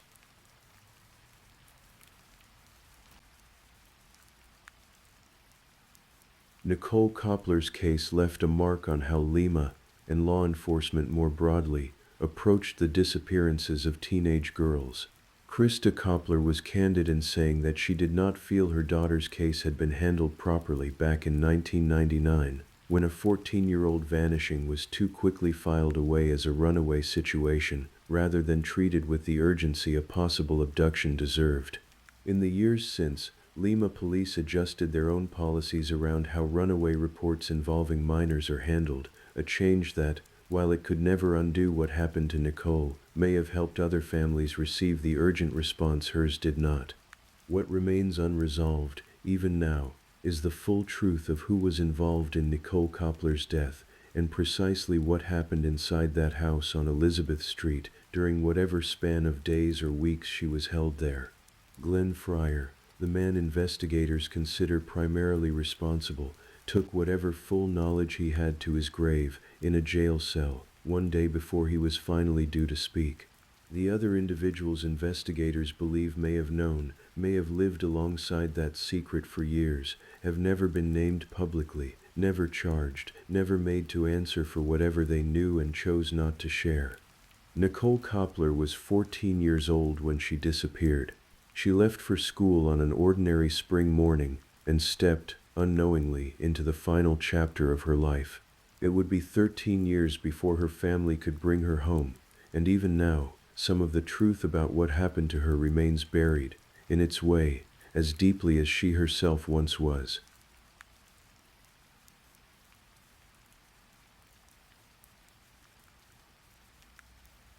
I'm just putting it out there.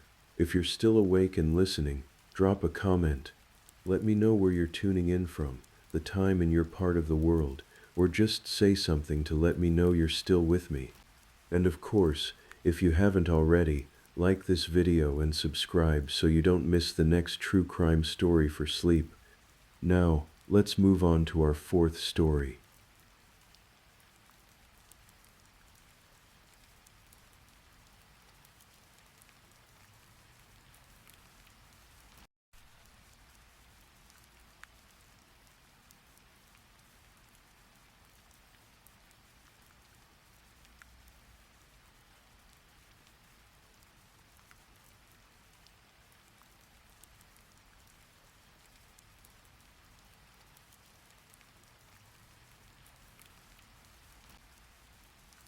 This is the story of the disappearance and murder of Justin Barnett.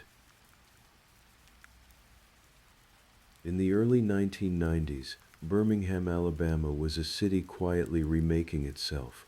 Once known almost entirely for its steel mills and its difficult history, by the middle of the decade it had become a city of contrasts. Old brick warehouses standing beside new office towers, quiet residential streets a short drive from a nightlife scene that was, by Southern standards, considered lively. Neighborhoods like Southside and Lakeview were popular with young people in their 20s, full of apartment complexes, bars, and the kind of restaurants where you could get a cheap meal after a long night out. It was in this world, among these streets, that a 23-year-old man named Justin Lee Barnett made his home. Justin was, by every account left behind, an ordinary young man living an ordinary life. He was described as having brown hair and brown eyes, standing a little over 5.5 feet tall, the kind of unremarkable, approachable look that made him easy to get along with. He lived in an apartment with his girlfriend Sheila Horton, the two of them sharing the kind of modest, everyday life so many young couples were building for themselves in Birmingham that summer. Friends who knew Justin described him as easygoing, someone who liked to go out, have a few drinks, and enjoy the company of the people around him. He was not, as far as anyone has ever said publicly, a man who seemed to be in any particular danger. He had no known enemies, no public feuds, nothing that would suggest his life was about to take the turn that it did. By the summer of 1995, Justin and Sheila's relationship had reportedly become somewhat complicated. Some accounts describe Sheila as his girlfriend at the time, others as his ex-girlfriend with whom he still shared a home, the kind of blurred in-between arrangement that is common enough among young couples working through a relationship that has begun to change shape but has not yet fully ended. Whatever the precise nature of things between them, they were, as of the first weekend of June that year, still living together, still sharing a car, still in the small daily ways, still part of each other's lives. None of them could have known that a single ordinary night out was about to become the last night anyone would ever see Justin Barnett alive.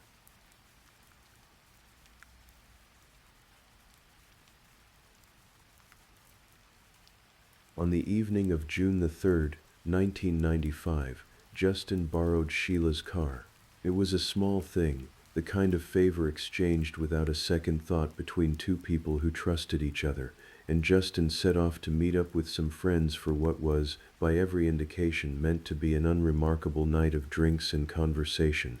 There was nothing about the evening that suggested it would be different from countless other nights that summer. At some point during the evening, while out with his friends, Justin mentioned that he needed to step away, that he had somewhere else to be, someone else to meet. He told them he'd be back later. It was a small, almost throwaway comment, the kind of thing said in passing between one drink and the next, and his friends thought little of it at the time.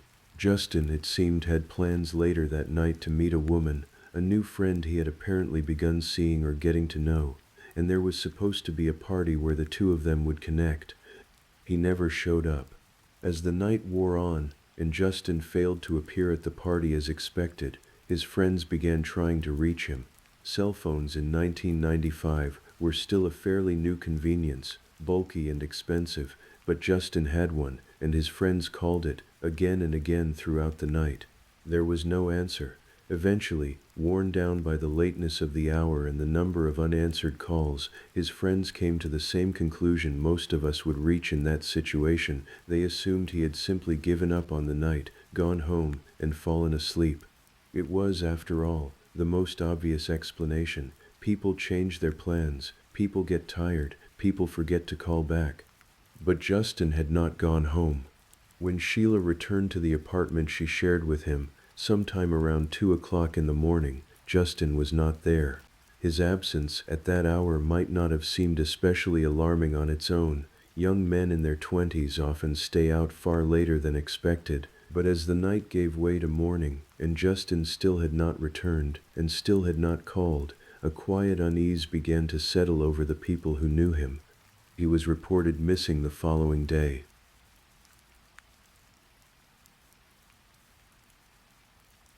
In the days immediately after Justin's disappearance, his loved ones did what families and friends in that position almost always do. They searched, they called everyone they could think of, they retraced his steps as best they understood them, hoping for some explanation that would bring relief rather than dread. But as those days passed without a single word from him, no phone call, no sighting, no explanation, the hope that this was some misunderstanding, some spontaneous trip or falling out that would resolve itself, began to fade. Then came a discovery that turned unease into genuine alarm. Several days after Justin vanished, his friends found Sheila's car. It had been abandoned in the Lakeview area of Birmingham, sitting in a spot that, according to those who later reviewed the case, had already been searched once before and had come up empty. The car had not been there when they first looked. It appeared later, as though it had been moved, left in that location sometime after the initial search had already passed through. There was no sign of Justin anywhere near it. For anyone trying to make sense of Justin's disappearance, the discovery of the car raised more questions than it answered. If Justin had simply left, chosen to walk away from his life for reasons of his own, why would the car turn up abandoned, seemingly placed there after the fact, rather than parked wherever he had last used it? Why would he leave the vehicle at all, given that it belonged to Sheila and not to him? The location and the timing of the discovery did not fit neatly into any innocent explanation, and for the people who loved Justin, the abandoned car became the moment where quiet worry hardened into fear. Birmingham police opened a missing persons investigation, but in 1995, without the technology, the surveillance infrastructure, or the forensic tools that would become standard in later decades, a missing persons case with no witnesses, no body, and no obvious suspect was an exceptionally difficult thing to solve. Detectives worked the leads they had. They interviewed Sheila, they interviewed the friends Justin had been with that night, they tried to trace his final movements, and to identify the mysterious person he'd said he needed to meet, but those threads led nowhere solid. There was no confirmed sighting of Justin after he left his friends that night. There was no confirmed identity for the person or people he might have gone to meet. The trail, from the very beginning, was thin. Weeks passed, then months. Justin Barnett did not come home, did not call, did not turn up anywhere, alive or otherwise. Slowly, inevitably, the case went cold.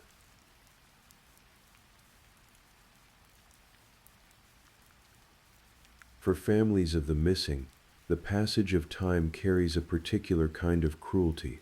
There is no funeral to attend, no grave to visit, no confirmed ending to grieve. There is only the unbearable, open-ended not knowing, a wound that never quite closes because it is never quite allowed to. For nearly 2 decades, that was the reality surrounding Justin Barnett's disappearance. The active investigation, starved of new leads, was eventually folded into the ranks of Birmingham's unsolved cases, one name among many in a drawer of cold files. Detectives changed, retired, moved on to other assignments. The city itself changed around the case, new buildings rising, old ones torn down, entire neighborhoods reshaping themselves in the years that Justin's file sat, unresolved, in police archives. Somewhere in Birmingham, presumably, people who knew exactly what had happened to Justin Barnett continued living their lives. They went to work, they had relationships, they grew older, and they carried, whether easily or with great difficulty, the knowledge of what had truly happened on the night of June the 3rd, 1995, a knowledge that the rest of the world, including Justin's own family, did not yet share. That silence would hold for nearly 20 years.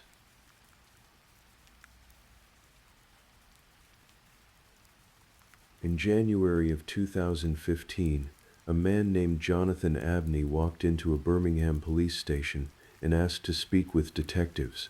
He was by that point in his late 30s, but the story he had come to tell reached all the way back to a summer nearly 20 years earlier, back to when he was only 18 years old, sharing a small apartment on Sunrise Lane with his older sister Tricia Abney and her boyfriend at the time, a man named Jeff Martin. Jonathan told police that on the evening of June the 3rd, 1995, he had returned to that apartment and walked into something no 18-year-old should ever have to see.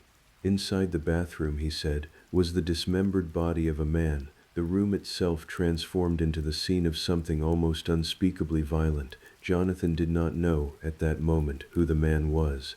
He would later learn, he told detectives, that the victim was Justin Barnett, a man Jonathan said he had only crossed paths with once before, briefly, while buying drugs at an apartment on Birmingham's South Side. For nearly 20 years, Jonathan Abney had carried that image, and the knowledge of what he had done afterward, in silence.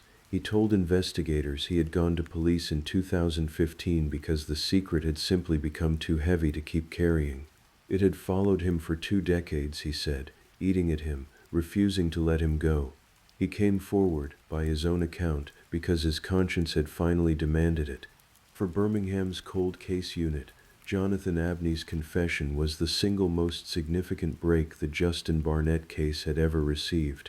What had for 2 decades been an unsolved missing persons file was about to become something else entirely, a homicide investigation, with named suspects and a witness willing to describe in detail what he said had happened inside that apartment on Sunrise Lane. According to what Jonathan Abney told detectives, and what investigators were able to piece together in the months that followed, the events of June the 3rd, 1995, had unfolded something like this. Tricia Abney, Jonathan's older sister, was, in the summer of 1995, working as an exotic dancer at a Birmingham establishment called Sammy's. She was, at the time, in a relationship with Jeff Martin, and the two of them shared the small apartment on Sunrise Lane, in the 7700 block, just off Oporto Madrid Boulevard, with Jonathan, Tricia's much younger brother. Investigators came to believe that Tricia had, in some fashion, lured Justin Barnett to that apartment on the night of June the 3rd. The exact circumstances of how the two of them came into contact, whether they knew each other already, whether it happened through Sammy's or through some other connection entirely, has never been publicly detailed with certainty. What investigators did come to believe, based largely on Jonathan's account and on statements later given by Tricia herself, was the motive behind bringing Justin there in the first place: robbery. According to the case that was eventually built, Tricia and Jeff intended to rob Justin once he arrived at the apartment. Whatever plan they may have had in mind, it went catastrophically wrong. Somewhere in that small apartment on Sunrise Lane, the attempted robbery turned into a killing. Justin Barnett was stabbed and beaten to death. What followed was, in the words of investigators, almost impossible to fully comprehend. Rather than call for help, rather than flee, Tricia and Jeff were alleged to have dismembered Justin's body in the apartment's bathtub, an act of destruction seemingly intended to make the body easier to move and far harder to ever identify or find.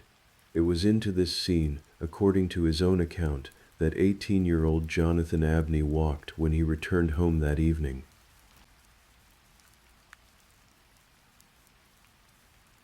Jonathan told police that after discovering what had happened, he did not go to the authorities. He was young, frightened, and living under the same roof as the two people responsible. Instead, he said, he helped his sister and her boyfriend dispose of Justin's remains.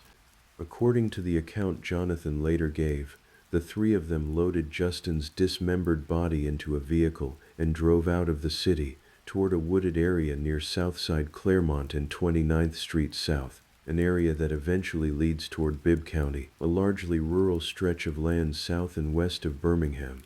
Jonathan told investigators that he stayed behind at the car while Tricia and Jeff carried Justin's remains into the woods and buried them.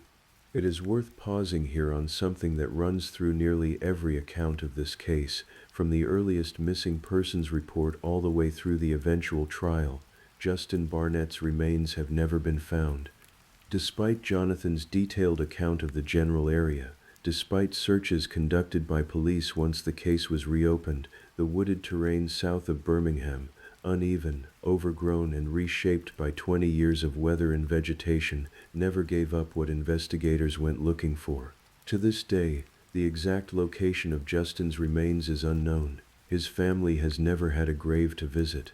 Armed with Jonathan Abney's confession, Birmingham's cold case unit spent the first half of 2015 working to corroborate what he had told them, comparing his account against the physical layout of the old apartment on Sunrise Lane, against what little forensic information had survived from 1995, and against Tricia Abney's own history in the years since Justin's disappearance. That history, it turned out, was not without its own red flags. In the 2 decades between Justin's disappearance and Jonathan's confession, Tricia Abney had been arrested multiple times, ultimately convicted on 3 separate felony drug charges. Her relationship with Jeff Martin, meanwhile, had ended sometime after 1995, the two of them going their separate ways. Jeff eventually married someone else and built a life of his own, seemingly leaving whatever had happened on Sunrise Lane behind him. By July of 2015, Birmingham detectives believed they had enough to move forward. They presented their findings to the Jefferson County District Attorney's Office, and a capital murder warrant was issued for Tricia Abney's arrest. At the same time, investigators moved to speak with Jeff Martin, the second person Jonathan Abney had named as responsible for Justin's death. They never got the chance.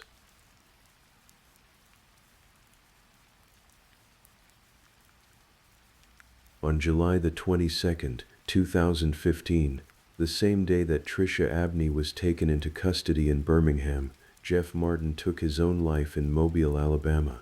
The timing of Martin's death, occurring on the very day his former girlfriend was arrested and the case against them both became public, was in the eyes of investigators unlikely to be coincidental.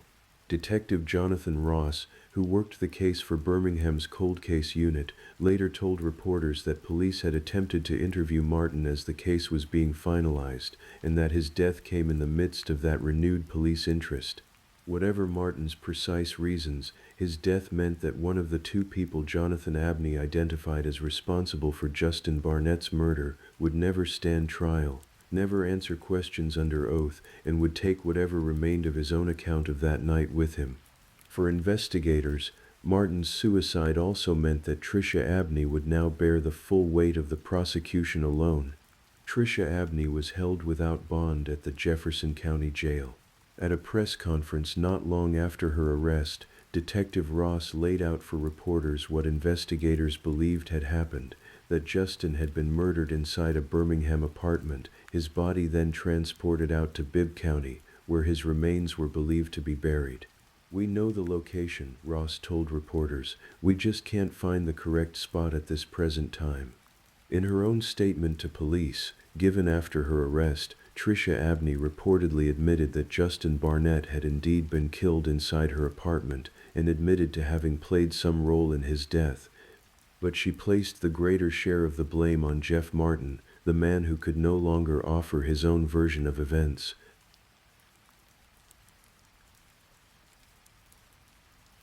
The years between Tricia Abney's arrest in the summer of 2015 and her eventual trial in September of 2017 were, as is often the case with capital murder charges, consumed by the slow, methodical machinery of the legal system. Evidence had to be reviewed and organized, much of it decades old, some of it never properly processed in 1995, when the case was still classified only as a missing person, not a homicide.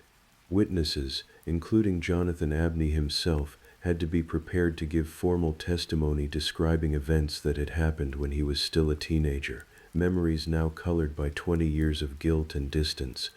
For Justin Barnett's family, those 2 years represented one more stretch in what had already become the majority of their adult lives, waiting for answers about what had happened to him. They had waited nearly 2 decades simply to learn that Justin had been murdered at all. Now they waited again, this time for a courtroom to determine what, if anything, would be done about it. In September of 2017, that trial finally began, in Jefferson County, Alabama.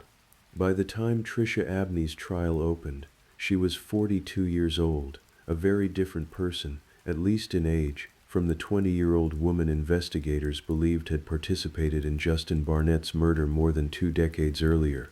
The centerpiece of the prosecution's case was the testimony of Jonathan Abney, Tricia's own brother. On the stand, he described, once again, returning to the Sunrise Lane apartment on the night of June 3, 1995, and discovering Justin's dismembered body inside the bathroom. He testified about helping his sister and Jeff Martin transport and bury the remains afterward, an admission that, while difficult, had already been made clear to prosecutors would not result in charges against him. He had come forward voluntarily, cooperated fully, and prosecutors had determined that his role, committed as a frightened 18-year-old under the influence and direction of the 2 adults he lived with, did not warrant prosecution. Alongside Jonathan's testimony, prosecutors presented the statement Tricia Abney had given at the time of her arrest, in which she had acknowledged that Justin was killed in her apartment and that she had played a role in his death, even as she sought to place the greater share of responsibility on Jeff Martin. The defense, for its part, faced an unusually difficult task. There was no body to challenge the cause of death for, no forensic timeline to dispute in the traditional sense, only 2 decades of memory, a single surviving eyewitness in the form of Tricia's own brother, and Tricia's own admissions to police. What the defense could argue, and reportedly did, centered on the degree of Tricia's culpability relative to Jeff Martin, the man who had died by suicide rather than face trial himself, and who could no longer contest or confirm any version of what had happened. After the evidence had been presented and the arguments made, the case went to the jury.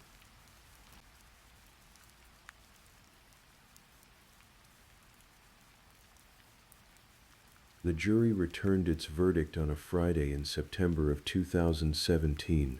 Tricia Abney was found guilty, not of capital murder, but of felony murder, a conviction reflecting the jury's judgment that Justin Barnett had died during the commission of another felony, the robbery that investigators believed had gone wrong inside that Birmingham apartment more than 22 years earlier. Tricia Abney was sentenced to life in prison without the possibility of parole. For Justin Barnett's family, the verdict brought a kind of resolution that had for 2 decades seemed entirely out of reach. Someone had finally been held accountable, under the law, for what had happened to him on that summer night in 1995. And yet resolution, in a case like this one, is rarely complete. Jeff Martin, the man Jonathan Abney and Tricia's own statement both pointed to as equally, if not more responsible for Justin's death, would never face a courtroom of his own. And Justin Barnett himself, more than 2 decades after his disappearance, still had no marked grave, no place where his family could go to grieve him properly. His remains, believed to be somewhere in the wooded terrain near Southside Claremont and 29th Street South, toward Bibb County, have never been recovered.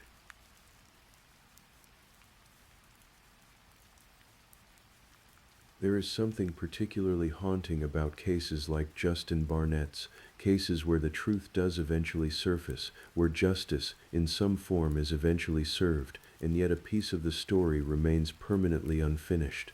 Somewhere south of Birmingham, in ground that has been searched but never fully surrendered its secret, Justin Barnett's remains are still believed to rest. Investigators know the general area, they have simply never been able to find the correct spot. Justin was 23 years old when he disappeared. He would be approaching his mid-50s now, had his life continued along whatever ordinary path it might have taken, a path that was instead cut short in a small apartment on Sunrise Lane, over what investigators believe was nothing more than an attempted robbery. What ultimately broke the case, after nearly 20 years of silence, was not new forensic technology, not a chance discovery, but something far more human, the simple, exhausting weight of a secret that one person could no longer bear to carry alone. Jonathan Abney was 18 years old when he witnessed something no one should have to witness. He carried that image, and the knowledge of what came after, for 2 decades, before finally choosing to set it down, even knowing it meant testifying against his own sister. Justin Barnett's case reminds us that some stories take decades to find their ending, and even then the ending is never quite whole. A conviction was secured, a sentence was handed down, but a family still waits for a grave, a community still remembers a young man last seen leaving a night out with friends, telling them he'd be back later, and never returning.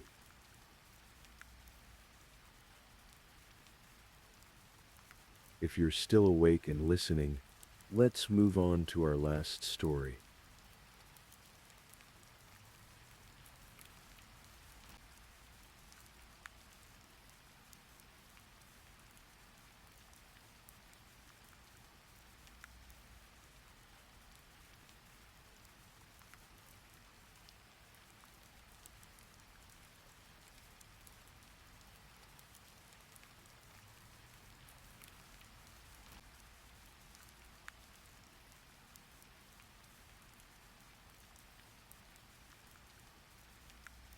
If you are still here with me, settle back in, let your shoulders drop, and let your eyes stay closed. We are moving into another story now, a quiet one, a sad one that takes place in the rolling hills of East Tennessee. You do not need to hold on to anything I say. You do not need to remember the names. You only need to let my voice carry you along, the way a slow current carries a leaf down a stream. This is the story of a 16-year-old girl named Emma Walker, and of the 2 years that led up to the night everything ended for her. Let's begin.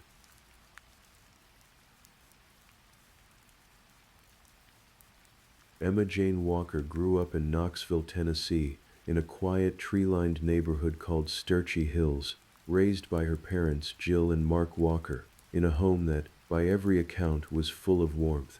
Emma was the kind of daughter people describe with a certain softness in their voice, the kind of daughter who filled a house with noise and light. She was a cheerleader at Central High School. She was an honor student, carrying good grades the way some teenagers carry a phone, always, without much thought, because it was simply part of who she was. She had a dream too, a specific one, not vague, not undecided. She wanted to become a neonatal nurse, to spend her life caring for the smallest, most fragile patients there are, newborn babies who needed someone gentle and steady beside them.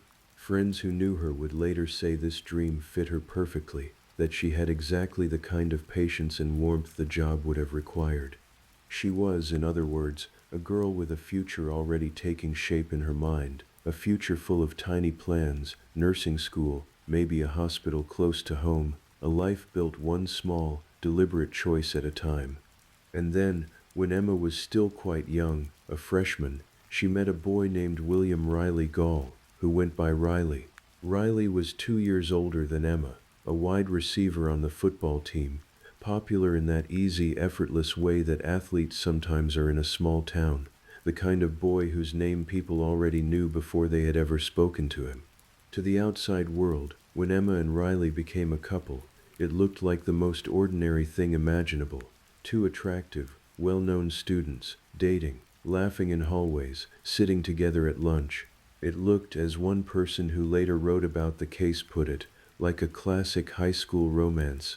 But underneath that surface, almost from very early on, Something else was taking root.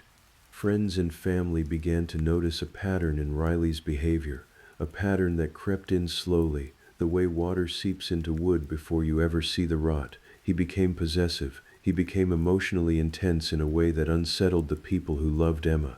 Over time, her world seemed to grow smaller, her circle of friends seemed to narrow, her independence seemed to shrink, piece by piece, in ways that were subtle enough that no single moment felt like a warning, but that added up, over 2 years, into something that looked, in hindsight, unmistakably dangerous.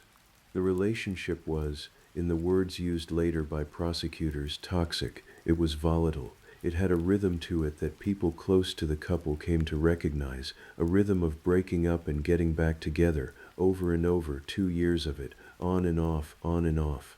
And as that rhythm continued, the difference in their situations became a source of real friction. Riley graduated high school and went on to play football at Maryville College, a small liberal arts school not far from Knoxville. Emma remained behind, still in high school, still a teenager living under her parents' roof, and her parents, who had spent 2 years watching this relationship unfold, had grown to genuinely despise what it was doing to their daughter. They grounded her at points.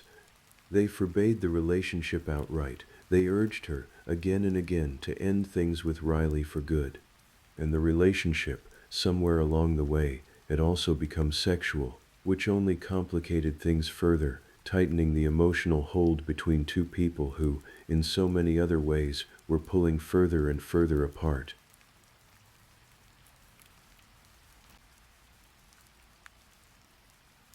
By the fall of 2016, the pattern that had defined Emma and Riley's relationship for 2 years was beginning to show real cracks, cracks that Emma's friends could see clearly, even if the adults around her could not always see the full picture.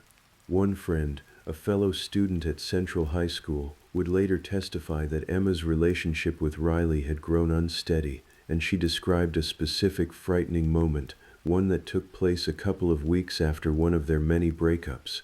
Riley had come to Emma's home uninvited, and the two of them had gotten into a screaming argument right there, loud enough, intense enough, that Emma was left shaken and scared afterward. It did not stop there. The same friend recalled that the very next day, Emma reached out to her again, this time saying that someone was trying to get into her house. Whether that fear was specific to Riley or more diffused, the fear itself was real, and it was growing. Sometime in November of 2016, Emma made the decision, once again, to end things with Riley, but this time, something in her seemed to sense that this breakup needed to be final, needed to be complete, in a way the others had not been. She blocked his phone number outright, cutting off the most direct line of contact between them. Riley, though, did not accept the silence. He found a way around it, using an app called Phoner, which allowed him to generate anonymous phone numbers and send text messages that Emma could not trace back to him, could not block, could not simply make disappear with the tap of a screen. Through that app, the messages kept coming. By the third week of November, Emma Walker had, according to those closest to her, become genuinely afraid. Friends would later testify that in the days before her death, Emma said she believed something terrible was going to happen to her, that she feared in some real and specific way that she might die. It is one of the most haunting details of this entire case, the fact that a 16-year-old girl seemed to sense, with something like clarity, that her life was in danger, and that despite this, the machinery of protection around her, the systems meant to catch a threat like this before it becomes fatal, did not move quickly enough.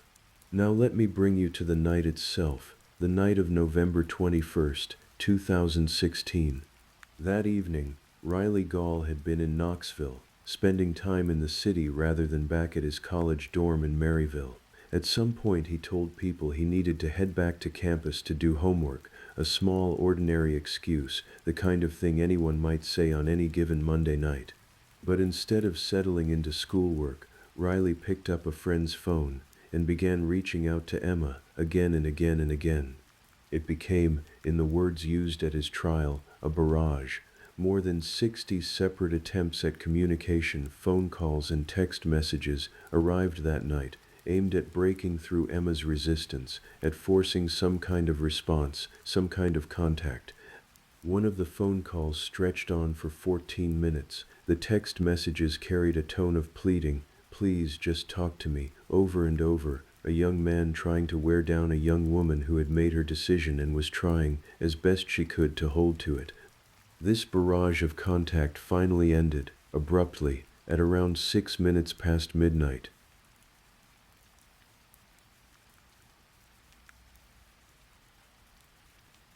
Somewhere in the hours that followed, sometime close to 3 o'clock in the morning, gunshots rang out in the quiet Sturchy Hills neighborhood where Emma lived with her family. Investigators would later piece together exactly what happened in those terrible moments. Riley Gall, dressed head to toe in black, had made his way to the back of Emma's house, moving through the darkness unseen.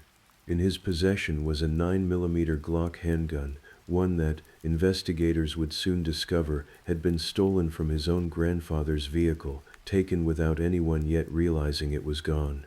Emma was asleep in her bedroom, in the safety of her own home, in the one place a 16-year-old girl should have been able to trust completely. Riley fired 2 shots through the exterior wall of that bedroom, both aimed toward the bed where she lay sleeping. One of those bullets found her. It struck Emma in the side of her head, just behind her left ear, and it took her life in that instant, in her sleep, in her own bed, in the home her parents had built around her. And then, in one of the coldest details to emerge from this entire case, Riley Gall got back into his car, drove back to his dormitory at Maryville College, and went to sleep.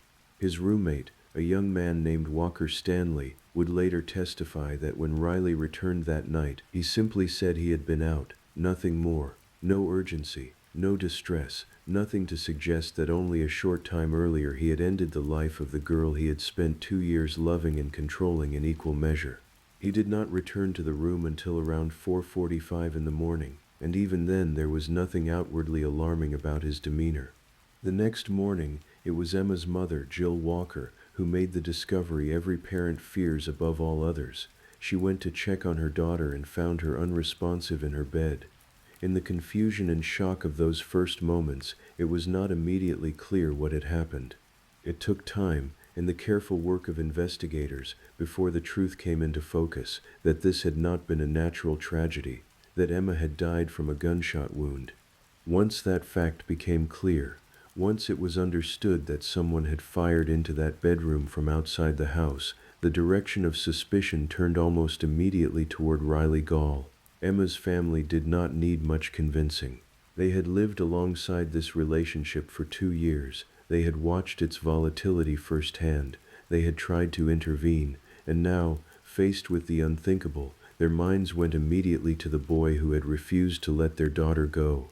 But suspicion is not proof, and in the earliest hours of this investigation, law enforcement did not yet have the evidence they needed to make an arrest.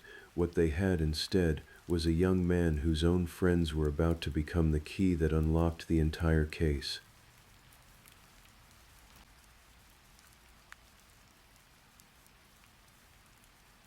In the days immediately following Emma's death, people close to Riley began noticing things that troubled them, small shifts in his behavior, a certain tension, a certain evasiveness. One friend later testified that Riley had lost weight in a short period of time, and that something clearly weighed on him, even if the details were not yet clear. Riley's own roommate, Walker Stanley, received a Snapchat message from him on the very morning Emma's body was discovered, a message that carried a simple, chilling instruction: do not talk to the police. That single request, more than almost anything else, seems to have been the moment the walls began closing in. Instead of protecting Riley, the instruction had the opposite effect. It planted a seed of doubt in the minds of the people closest to him, people who had known him as a teammate, a friend, someone they had shared a dorm hallway or a locker room with, and who now found themselves wondering what exactly they were being asked to help conceal. At least one of Riley's friends made the decision to contact law enforcement directly, sharing what they knew, sharing their growing suspicion. From there, in a turn that feels almost like something out of a television drama, but which was entirely real, two of Riley's friends agreed to work directly with investigators. They wore a hidden wire, and at least one wore a body camera, and they went back into conversation with Riley himself, letting him talk, letting him reveal, in his own words and his own voice, what had happened to Emma Walker and what he had done afterward to try to make the evidence disappear. On that hidden recording, captured through the wire and body camera his friends carried, investigators obtained something extraordinarily valuable: Riley Gall's own voice, describing Emma's death and the effort to dispose of evidence connected to it.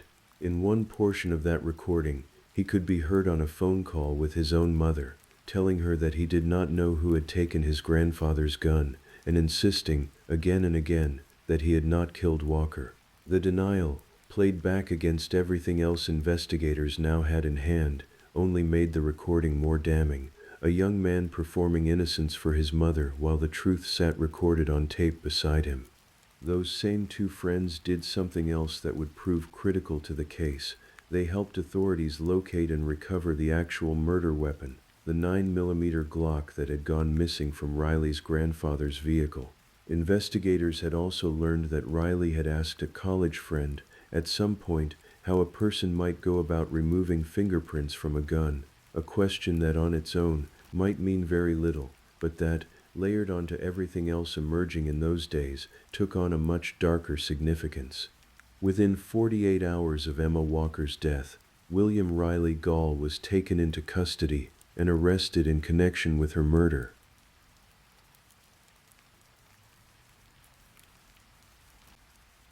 In January of 2017, a Knox County grand jury formally indicted Riley Gall on 7 separate criminal counts. These included first-degree murder, especially aggravated stalking, tampering with evidence, and employing a firearm during the commission of a dangerous felony, along with additional related charges, including felony murder, reckless endangerment, and theft.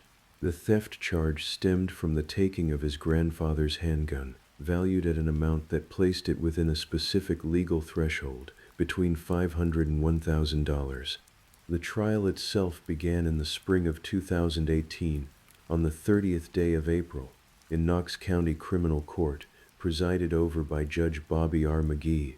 Knox County District Attorney Sharm Allen led the prosecution, and over the course of more than a week, the courtroom became a place where the entire arc of Emma and Riley's relationship, and the entire final chapter of Emma's life, was laid bare in careful, methodical detail. In her opening statement, the prosecutor described a relationship that had curdled into something toxic, made worse by the 2-year age gap between an 18-year-old college freshman and a 16-year-old high school junior, made worse still by parents on Emma's side who had tried, in every way they knew how, to pull their daughter free of it.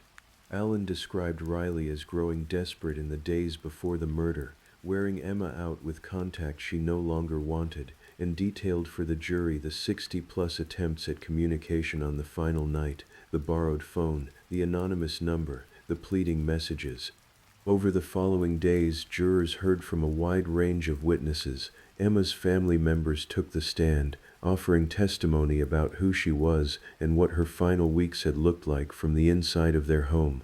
Friends of Emma's described her fear in the days before her death, the sense she had expressed that something bad was coming.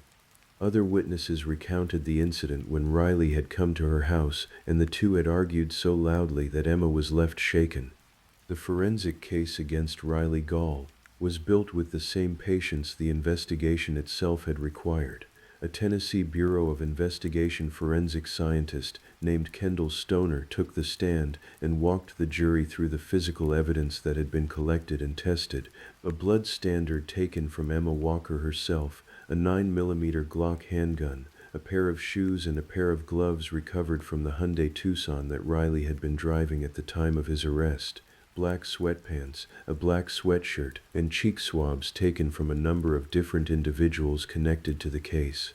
Stoner explained to the jury that while the DNA evidence recovered from the gun itself was inconclusive, unable to be tied definitively to any one person, the DNA found on the shoe and on the sweatshirt from that vehicle was matched directly to Riley Gall.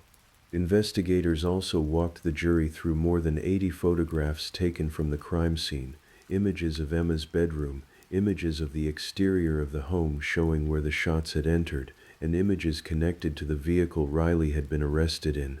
Some of the most graphic material, including certain photographs and portions of video, was ultimately withheld from the jury after careful review by the judge, though enough of the physical picture was presented to allow jurors to understand exactly how the crime had been carried out. A shooter positioned outside the home, in darkness, firing through a bedroom wall toward a sleeping girl who had no warning and no chance to defend herself.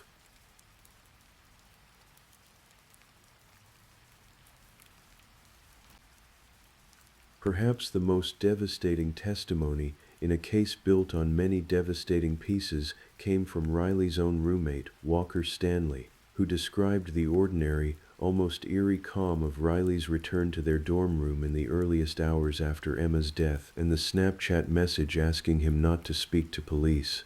Stanley also testified about the recorded conversation captured by the wire his friend had worn, and about the moment on tape when Riley had called his mother, denying any involvement, even as the evidence around him continued to mount.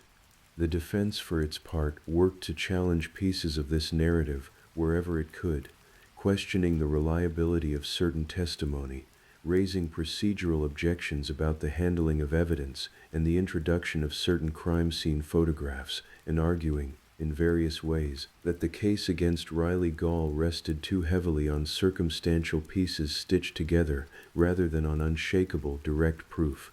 But on May 8, 2018, after the case had been placed in the jury's hands, a verdict came back.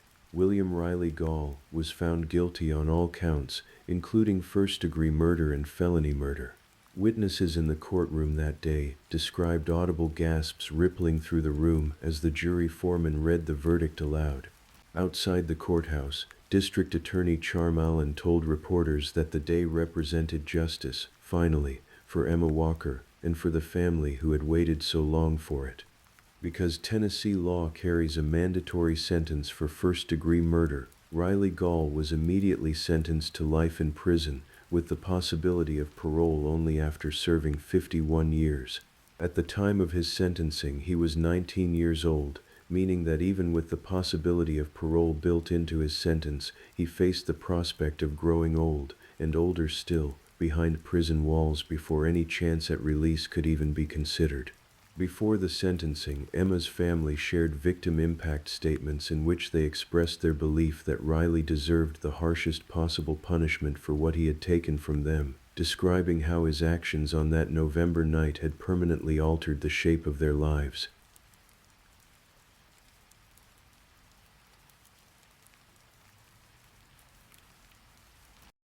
In the years since the trial, Riley Gall has continued to pursue legal avenues in an effort to overturn or reduce his conviction. In 2021, he filed a motion seeking a new trial, arguing among other things that the evidence against him had been insufficient and that certain trial court decisions, including the admission of a particular crime scene photograph and the qualification of a forensics expert, had been made in error. That motion for a new trial was ultimately denied. More recently, in a petition seeking post-conviction relief, Riley claimed that he had not received effective legal counsel during his original trial, pointing specifically to a moment during closing arguments, when his own attorney appeared to concede that the evidence showed his guilt on the charges of tampering with evidence and theft. As of the most recent updates in this case, Riley Gall remains incarcerated, serving his sentence at the Northwest Correctional Complex in Tennessee. In the aftermath of this unimaginable loss, Emma's parents, Jill and Mark Walker, spoke about the slow, difficult work of building a new normal for themselves, a phrase that captures in its plainness just how permanently a single night can reshape a family's entire future. They chose to honor their daughter's memory in a way that reflected who she had been in life, by establishing a scholarship in her name, one meant to support other young people chasing the kinds of dreams Emma herself had once carried. Her hope of becoming a neonatal nurse, her plan to spend her life caring gently for the smallest and most vulnerable among us. The city of Knoxville, in recognition of her story and her memory, has also marked a day each year in her honor, a quiet communal act of remembering a girl whose life was cut short at 16. Emma Walker's case drew national attention in the years that followed, covered by television programs and publications that returned again and again to the same haunting through-line, the story of a bright, ambitious young woman who tried, with real courage, to walk away from a relationship that had turned dangerous, and who did everything a person in her position might reasonably do, blocking a number, confiding in friends, leaning on her family, and who still in the end could not outrun what was coming for her.